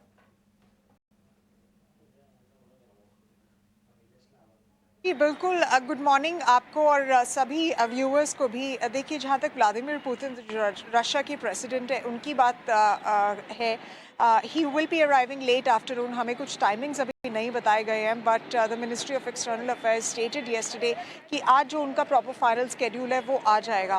But likely what we gathering from our sources is that he lands of course late afternoon और इवनिंग। उसके बाद वो प्रधानमंत्री से मिलेंगे। This is going to be restricted level of talks और ऑफ कोर्स कल जो होगा, कल का मेन डे होगा, क्योंकि कल जो है राष्ट्रपति द्रौपदी मुर्मू उनके लिए एक बैंकेट रखेंगी और उससे पहले सुबह दोनों जो लीडर्स है, प्रधानमंत्री नरेंद्र मोदी और प्रेसिडेंट व्लादिमीर पुतिन, अपनी टीम्स के साथ मिलेंगे। और उसके बाद ऑफ कोर्स एक बिजनेस फोरम भी है जहाँ पे वो he is likely to attend that business forum as well. The other thing to note here is that ये जॉइंट स्टेटमेंट्स जो है ये इस मीटिंग के बाद जो है इशू किया जाएगा कि किन मुद्दों पे इंडिया रशिया की बात हुई थी, प्रीमियर्स के बीच में बात हुई, and what is the kind of cooperation that we really see with Russia. Now as far as the agenda is concern, well we given to understand कि defence is a key agenda, क्योंकि Russia India का defence जो है एक काफ़ी solid footing पे है जो डिफेंस कोऑपरेशन है, बट वो भी बढ़ सकता है। इनफैक्ट अगर आपको याद होगा, दिमित्री पेस्कोव ने अर्लियर दिस वीक बोला था कि the acquisition of more S-400s and Sukhoi 57, that of course is going to be the part of the agenda, but Indian side ने ऐसा नहीं कंफर्म किया है कि ऐसा होगा। उन्होंने बोला है कि बायलैटरल विजिट्स पे ये सब चीज़ें अनाउंस नहीं होती हैं। So I mean it will be interesting to sort of see the kind of announcements that come out. Energy is another critical sector given the fact that both of us have been facing the brunt of Donald Trump's tariffs, और उसकी वजह से India के जो imports है, Russian energy imports, वो कम हुए हैं। ट्रेड डेफिसिट काफ़ी बलून हुआ है, specially after the Ukraine Russia war started. उसको, उस गैप को कैसे कम करता है रशिया? क्या कुछ ऑफर किया जाता है रशियन डेलीगेशन? बिल्कुल सही बात है कि हम ऑल्टरनेटिव मार्केट भी यहाँ पे तलाश रहे हैं, और ऐसे में अगर रूस जैसा बड़ा पार्टनर मिले तो कुछ हद तक हमारा जो ट्रेड डेफिसिट है वो तो कम होगा ही। शुक्रिया सुमिता, पूरा ग्राउंड पर आप लगातार वहाँ पे डटी हुई हैं। उम्मीद करते हैं और भी अपडेट्स आगे लेकर आएंगे। लेकिन दो अहम सेक्टर, एक तो डिफेंस और दूसरा एनर्जी, ये काफी फोकस में रहेगा उनके विजिट के दौरान। तो डिफेंस पर एक राय प्रदीप जी से लेते हैं। प्रदीप जी, डिफेंस सेक्टर से कुछ स्टॉक्स अगर आपने आइडेंटिफाई किए हैं जहां पे लगता है पोटेंशियल यहां से दिख रहा है, वो हमारे दर्शकों के साथ शेयर कीजिए। पहले जबरदस्त वॉल्यूम के साथ एक ब्रेकआउट आ रहा है। कंपनी का नाम रहेगा उषा मार्टिन। अभी 440 के आसपास का प्राइस चल रहा है। हमें लगता है कि इसका टारगेट होना चाहिए almost 447 and second target almost 458 तक जा सकता है। उषा मार्टिन करंट जोन से बाय करने का सलाह रहेगा। एक स्ट्रिक्टली स्टॉप लॉस भी मेंटेन करना चाहिए। मुझे लगता है कि एक बार आपको यहाँ पे 431 के आसपास का एक स्टॉप लॉस मेंटेन कीजिए। और ओवरऑल सर डिफेंस काउंटर में मैं बहुत ही पॉजिटिव हूँ, और मुझे लगता है कि ये डील होने के बाद और भी ज्यादा बूस्टिंग हो सकता है। और जो गवर्नमेंट का जो गोल भी है, जो विकसित भारत का 2047 के आसपास, वो भी कहीं ना कहीं दिखाई देंगे। और बजट में भी इस बार हमें कुछ एक्सपेक्टेशन है डिफेंस काउंटर को लेके। और लास्ट टाइम जब इंडिया पाकिस्तान का वॉर भी हुआ था, उसके बाद से डिफेंस कहीं ना कहीं मोमेंटम में है। तो उषा मार्टिन रहेगा मेरा पिक। करंट जोन से बाय करने का सलाह रहेगा।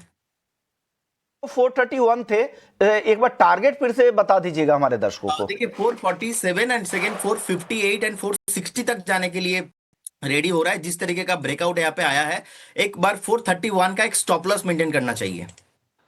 तो चलिए, ये राय मिल गई। कुछ और स्टॉक्स पे राय दे देते हैं। पेट्रोनेट को लेकर खबर भी थी, ओएनजीसी के साथ करार था, और आज देखिए काफी लॉन्ग पोजीशन बिल्ड हो रहे हैं। प्री ओपनिंग में तो हमने ये राय ली ही थी। इस तेजी के बाद अब क्या करना चाहिए? 3% ऊपर है पेट्रोनेट। प्रदीप जी, अब क्या राय बन रही है? देखिए ओवरऑल व्यू यहाँ पे पॉजिटिव है, नेगेटिव नहीं है। और मैंने तभी भी एक ही बात बोला था कि 255 के नीचे इसका जो ओवरऑल पोजीशन है ना, ये खराब होगा। लेकिन अभी भी जिनके पास पोजीशन है बने रहिए। और अगर किसी का व्यू है 3 से 4 महीने, तब आप बाय करके जाइए। इंटरडे 1-2 दिन के लिए व्यू नहीं होगा इसमें। एटलीस्ट 3 से 4 महीने का व्यू यहाँ पे है। तो मुझे लगता है कि 295-300 इजिली पॉसिबल होगा।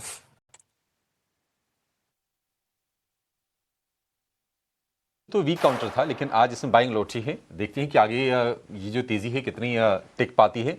फिलहाल करीब 3-3.5% के आसपास की मजबूती हम पेट्रोल एलएनजी के शेयर में देख रहे हैं। निफ्टी हरे निशान में, निफ्टी बैंक लाल निशान में, लेकिन निफ्टी बैंक भी किसी भी वक्त आ भी सकता है। 25 अंकों के आसपास की हल्की सी नरमी है। लेकिन एक और एक्सपर्ट को जोड़ लेते हैं और समझते हैं कि आपके लिए और अच्छे ट्रेड कहां पर बन रहे हैं। एलकेपी सिक्योरिटीज के वत्सल भुआ हमारे साथ हैं। वत्सल जी, बहुत शुक्रिया आपका। Good morning. बताइए आपके ट्रेड्स क्या होंगे आज के सत्र के लिए? तो मेरा पहला ट्रेड रहेगा नेशनल एल्यूमिनियम ने। तो स्टॉक में हमें अच्छी एक स्ट्रेंथ दिख रही है। स्टॉक ने रिसेंटली एक ब्रेकआउट दिया है। ब्रेकआउट के बाद थोड़े कंसोलिडेशन के बाद मुझे लगता है आज एक अच्छी रिकवरी भी देखने को मिली है। तो स्टॉक को बाय किया जा सकता है with in the range of 265 270। आपको एक 254 का एक एसएल मेंटेन करके चलना रहेगा। ऊपर की ओर जो मैं लक्ष्य एक्सपेक्ट कर रहा हूँ वो 290 के लक्ष्य में एक्सपेक्ट करके चल रहा हूँ। दूसरा स्टॉक एक रहेगा मेरा केपीआईटी। तो मुझे आईटी पैक ही पूरा अच्छा लग रहा है। स्टॉक में हमें एक राउंडिंग बॉटम फॉर्मेशन, एक एक्यूमुलेशन जोन से एक मार्कअप जोन की तरफ स्टॉक सेक्टर बढ़ता हुआ दिख रहा है। उसमें मुझे सबसे ज्यादा मिड कैप आईटी स्टॉक लग रहा है। तो दूसरा केपीआईटी रहेगा। स्टॉक को 1260 के लेवल्स पे बाय कर सकता है, करंट लेवल पे भी बाय कर सकते हैं। 1220 का एक एसएल रख के चलना रहेगा। ऊपर की ओर टारगेट में 1350 के एक्सपेक्ट करके हम चल सकते हैं स्टॉक में।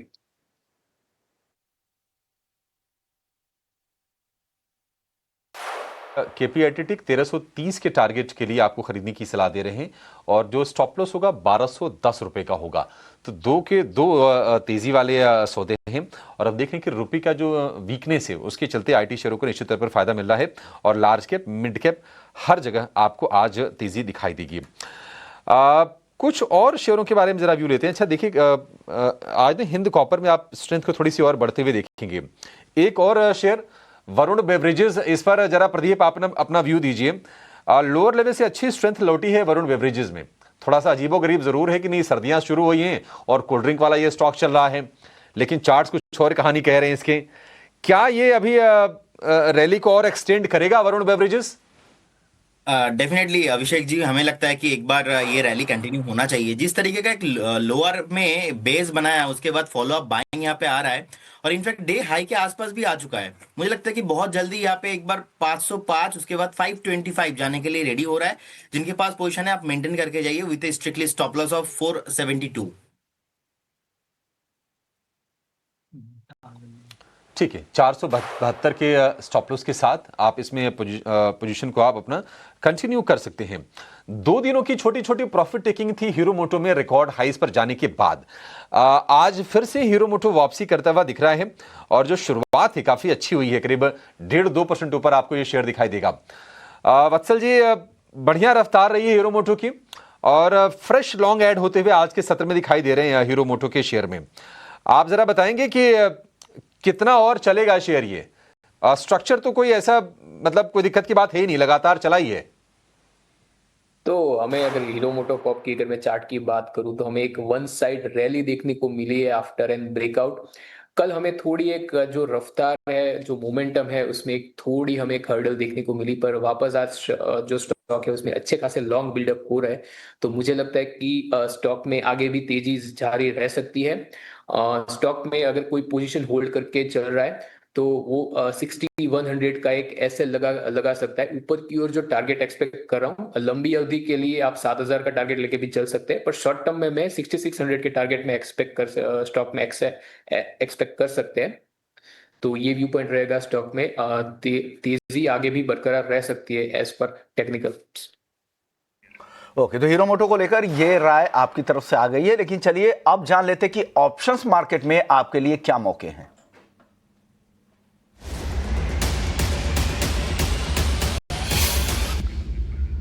और ऑप्शंस के चैंपियन बताने के लिए हमारे साथ लक्ष्मीकांत शुक्ला जी हैं यस सिक्योरिटीज से। गुड मॉर्निंग सर, बताइए सर ऑप्शंस में आज क्या मौके हैं आपके पास? जी सुप्रभात। ऑप्शन में पिछले 2 से 3 दिनों में अगर हम निफ्टी आईटी इंडेक्स को देखेंगे जो कि बेंचमार्क इंडेक्स को आउट परफॉर्म कर रहा है, तो उसी में से हमने टेकएम को प्रेफर किया है। यहाँ पर हमें 1540 का कॉल ऑप्शन बाय करके चलना है 40 रुपीज के आसपास। इसमें हमारे जो टारगेट रहेंगे वो 60 रुपीज के रहेंगे, स्टॉप लॉस रहेगा 30 रुपीज का। बेसिकली टेकएम में हमें डबल बॉटम का ब्रेकआउट देखने को मिला था, उसके बाद से स्टॉक में हमें consistent higher top higher bottom के फॉर्मेशन बनते हुए दिखाई दिए हैं। और अभी पिछले अगर हम 2 से 3 दिनों का स्ट्रक्चर देखेंगे वही काफी पॉजिटिव दिखाई दे रहा है। इंट्राडे पे हमें ब्रेकआउट देखने को मिल रहा है। ओवरऑल एक अच्छा खासा स्ट्रेंथ है टेक महिंद्रा में। 1540 का कॉल ऑप्शन बाय करके चलना है।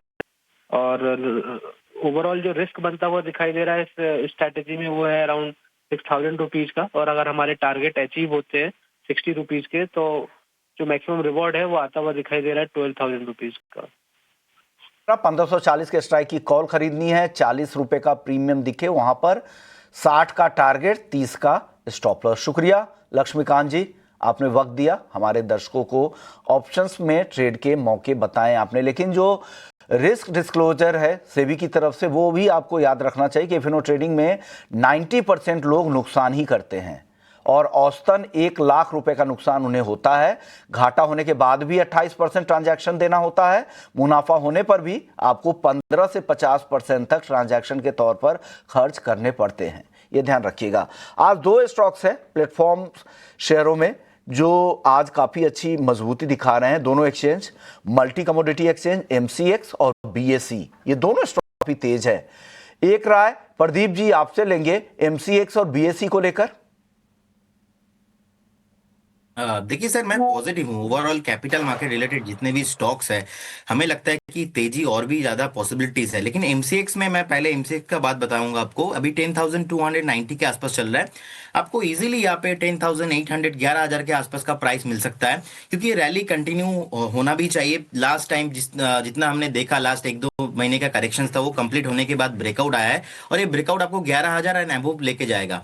और बीएससी पे मैं पॉजिटिव हूँ। और बीएससी का जो लास्ट आपने देखा कि 1 महीना पहले जिस तरीके का एक न्यूज चल रहा था, पांडे जी के, सेबी के जो चेयरपर्सन है पांडे जी, उनकी तरफ से कि एफएनओ को लेके जो न्यूज आया था, उसके बाद नहीं चला, लेकिन अच्छा खासा बेस बनाया था 2050 2100 के आसपास, एक तरफा रैली चला था। लेकिन उसके बाद कहीं ना कहीं हमें लगता है कि एक बार प्रॉफिट बुकिंग अभी आना है। शॉर्ट टाइम के लिए ओवरबॉट हो चुका है, 2550 का लेवल रहेगा, वहां पे अगर आता है फ्रेश बाय करने का आपको अपॉर्चुनिटी ढूंढना चाहिए। अभी के लिए जिनके पास है ऑलरेडी, आप बने रहिए। आपको 3,250 3,300 का प्राइस आने वाले दिनों में आते हुए दिखाई देंगे। ये राय है बीएससी को लेकर, और एमसीएक्स दोनों पर आपने अपनी राय रख दी है। एक कैंप्स में भी आज अच्छी, प्लेटफॉर्म शेयरों में कैंप्स देखिए, कैंप्स भी आज अच्छी मजबूती दिखा रहा है, 1.25% की तेजी यहाँ पर भी शॉर्ट कवर होते दिख रहे हैं, 3,925 के ऊपर डेरिवेटिव में। कैंप्स को लेकर आपकी राय वत्सल साहब? जी, अगर मैं कैम्प्स के चार्ट स्ट्रक्चर की बात करूं तो स्टॉक में हमें एक कंसोलिडेशन, स्टॉक एक कंसोलिडेशन जोन में ट्रेड करता हुआ दिख रहा है। एक बहुत ही नेरो जोन है, तो स्टॉक अभी फिलहाल अपने 20 डेज एक्सपोनेंशियल मूविंग एवरेज के करीब, जो एक रेजिस्टेंस के तौर पे भी स्टॉक के लिए काम कर रहा था, उसके करीब ही स्टॉक ट्रेड करता हुआ दिख रहा है। तो अगर आज स्टॉक 3910, जहाँ पे स्टॉक का 20 डेज एक्सपोनेंशियल मूविंग एवरेज है, उसके ऊपर अगर क्लोजिंग देता है, तो हमें फर्दर लेवल्स 4100 के भी देखने को मिल सकता है। पर उसके लिए स्टॉक का 3110 के ऊपर क्लोजिंग देना बहुत जरूरी रहेगा। नीचे स्टॉक का एक सपोर्ट बन रहा है 3850 के लेवल्स पे, तो ये दो लेवल्स आपको मॉनिटर करने को रहेंगे। तो अगर कोई फ्रेश पोजीशन बनाना चाहता है तो आज के क्लोजिंग की राह देखे। अगर स्टॉक 3910 के लेवल के ऊपर क्लोजिंग देता है, फिर एक फ्रेश लॉन्ग पोजीशन बनाई जा सकती है with the favourable risk to reward. नीचे एक स्टॉप लॉस रख के चलना होगा 3850 का।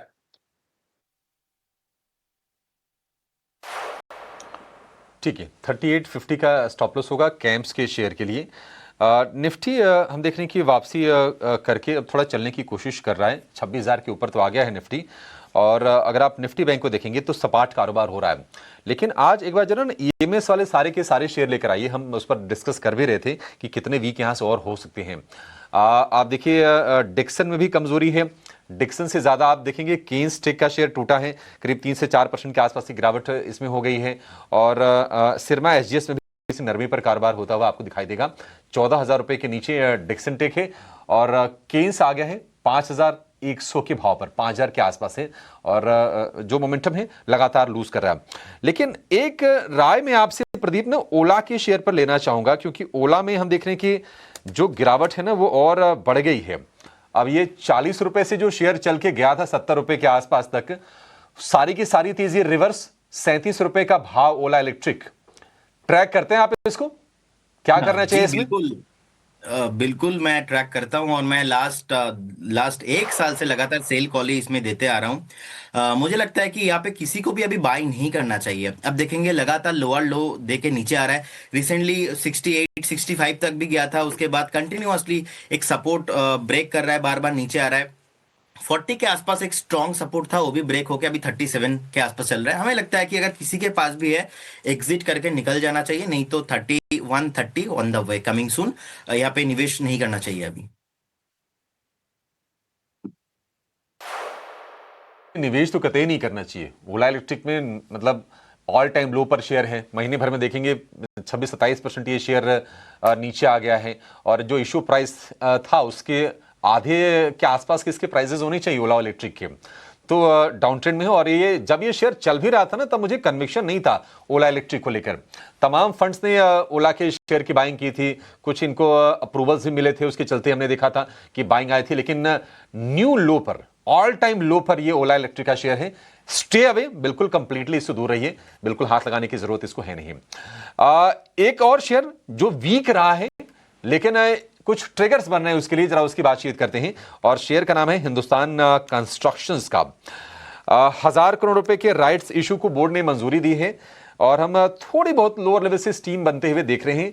हिंदुस्तान कंस्ट्रक्शन के शेयर में आज 2.5% ऊपर ये कारोबार करता हुआ दिखाई दे रहा है।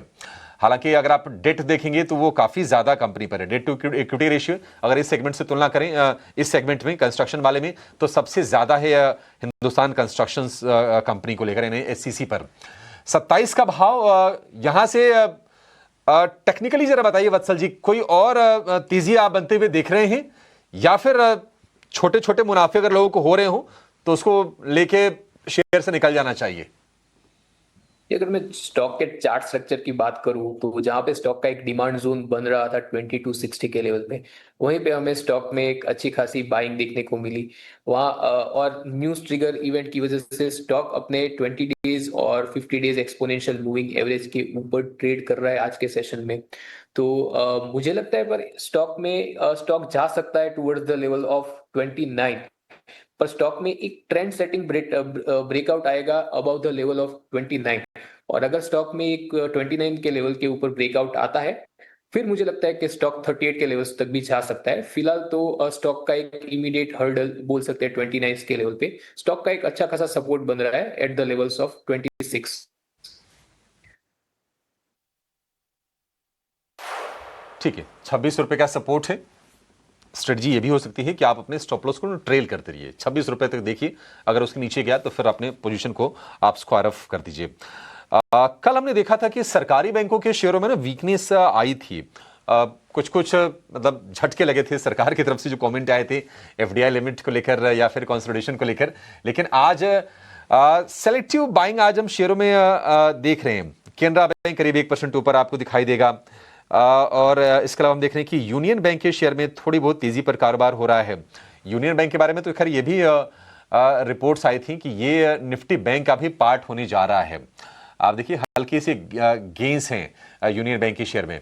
यस बैंक को लेकर मैं व्यू लेना चाहूंगा आपसे वत्सल जी। यस बैंक, अच्छा यस बैंक को लेकर भी आ रहा है कि ये भी निफ्टी बैंक का पार्ट हो जाएगा, जो 14 शेयर हैं, लेकिन एक रेंज में है। आपको लगता है कि रेंज ब्रेक करके ऊपर जा पाएगा यस बैंक का शेयर? हालांकि डे हाई पर फिलहाल है शेयर ये। अगर मैं यस बैंक की बात करूं तो यस बैंक काफी सेशन से हमें एक बहुत ही नेरो रेंज में ट्रेड करता हुआ दिख रहा है। बिटवीन स्टॉक ने अपना एक अच्छा खासा सपोर्ट बनाया है 22 के लेवल्स पे, और स्टॉक का एक रेजिस्टेंस बन रहा है 2320 के लेवल्स पे। स्टॉक अपने रेजिस्टेंस से नजदीक ट्रेड कर रहा है, almost 1 to 1.5% is away from its resistance levels. तो पर स्टॉक में मुझे लगता है अगर 2320 ये लेवल्स के अगर ऊपर क्लोजिंग दिया तो स्टॉक जा सकता है टुवर्ड्स द लेवल ऑफ 25। पर हमें एक ट्रेंड सेटिंग रिवर्सल भी बोल सकते हैं, वो तभी देखने को मिल सकता है जब स्टॉक क्लोजिंग देगा अबव द लेवल ऑफ 25। तो यही एक व्यू पॉइंट रहेगा। नीचे की सपोर्ट की ओर पे आप देख सकते हैं 22.29 के लेवल को, ऊपर की ओर रेजिस्टेंस की तौर पे आप देख सकते हैं 2320 के लेवल्स को। तो अगर कोई पोजीशन होल्ड कर रहा है तो 22.20 के एसएल के साथ वो पोजीशन होल्ड कर सकता है। फ्रेश लॉन्ग पोजीशन बनाने के लिए, एक लंबी तेजी खेलने के लिए मुझे लगता है इसमें 25 के लेवल्स के ऊपर एक ब्रेकआउट की राह देखनी चाहिए।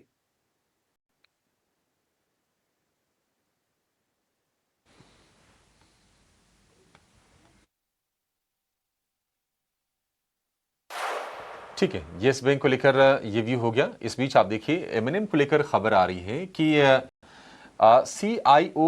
CIE ऑटोमोबाइल्स एसी की करीब 3.5% हिस्सेदारी इन्होंने बेची है। थोड़ी बहुत बाइंग हमें एमएनएम के शेयर में देख रहे हैं, थोड़ा संभल रहा है। 36.5 रुपए के आसपास के प्राइसेस हैं। ऊपरी स्तरों से हल्की हल्की प्रॉफिट टेकिंग इस शेयर में आई थी। इस पर बातचीत तो करेंगे, लेकिन एक बार जरा इंडिया सीमेंट के शेयर को आप लेकर आइए स्क्रीन पर। अचानक से एक तेज उछाल आया है इंडिया सीमेंट में। शुरुआत वैसी कोई बहुत बड़ी नहीं की थी इंडिया सीमेंट ने, लेकिन इस वक्त अगर आप देखेंगे 4% ऊपर आपको इंडिया सीमेंट का शेयर दिखाई देगा। खबरें कल आई थी कि ये इंडोनेशिया वाली जो इनकी सब्सिडरी है, पूरा का पूरा स्टेक उसमें अपना ये बेच रहे हैं। और आप ये देखिए कि आज शुरुआत थोड़ी सी लैकलशर हुई और उसके बाद क्या जबरदस्त रफ्तार पकड़ी है इंडिया सीमेंट के शेयर ने। 4.5% ऊपर आपको ये शेयर दिखाई देगा। इंडिया सीमेंट, प्रदीप क्या करें, आपकी क्या राय होगी इस पर? सर मोमेंटम तो आया है, लेकिन यहाँ पे ना थोड़ा वॉल्यूम कम आता है। तो अगर किसी को as a investment investment purpose buy करना है so you can buy, otherwise मुझे लगता है कि ट्रेडिंग से थोड़ा बहुत अवॉइड करना चाहिए। अभी 392 के आसपास चल रहा है, हमें लगता है कि 400 के ऊपर अगर सस्टेन होता है क्लोजिंग वीकली बेसिस पे तब जाके यहाँ पे एंट्री करना चाहिए। लेकर एक और स्टॉक है आज काफी कमजोर लग रहा है, पीवीआर का। पीवीआर आइनॉक्स देखिए 2.5% तक कमजोर दिख रहा है। पीवीआर आइनॉक्स को लेकर वत्सल जी आपकी राय क्या है? जी, अगर कल के सेशन में देखें तो बहुत ही जो क्रूशियल मूविंग एवरेज थी स्टॉक ने उसके ऊपर लूजिंग दी थी।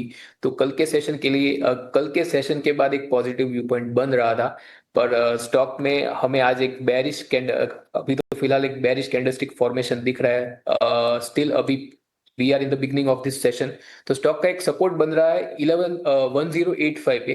तो अगर 1085 पे स्टॉक अगर सपोर्ट लेके रिबाउंड करता है तो स्टॉक पे जो एक बुलिश व्यू पॉइंट था वो इंटैक्ट रहेगा।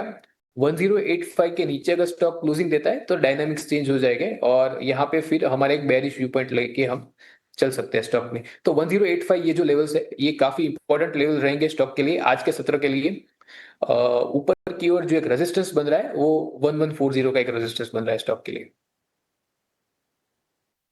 को लेकर ये व्यू है। एक और स्टॉक है जो आज कमजोर दिख रहा है, केईसी इंटरनेशनल का 2% से ज्यादा की गिरावट दिख रही है। नेटको फार्मा में 2% की गिरावट। प्रदीप जी इन दोनों पे राय दे, केईसी इंटरनेशनल और नेटको फार्मा पे। देखिए केएसी इंटरनेशनल अभी ऑलमोस्ट 707 के आसपास का प्राइस है, ऑलमोस्ट एक सपोर्ट के आसपास आ चुका है और हमें लगता है कि अगर किसी के पास पोजीशन है आप 675 680 के आसपास एक स्ट्रॉन्ग सपोर्ट है, आप सपोर्ट पे एक बार स्टॉप लॉस मेंटेन कीजिए, बने रहिए, लेकिन फ्रेश बाई करने का सलाह अभी नहीं रहेगा स्टॉक में।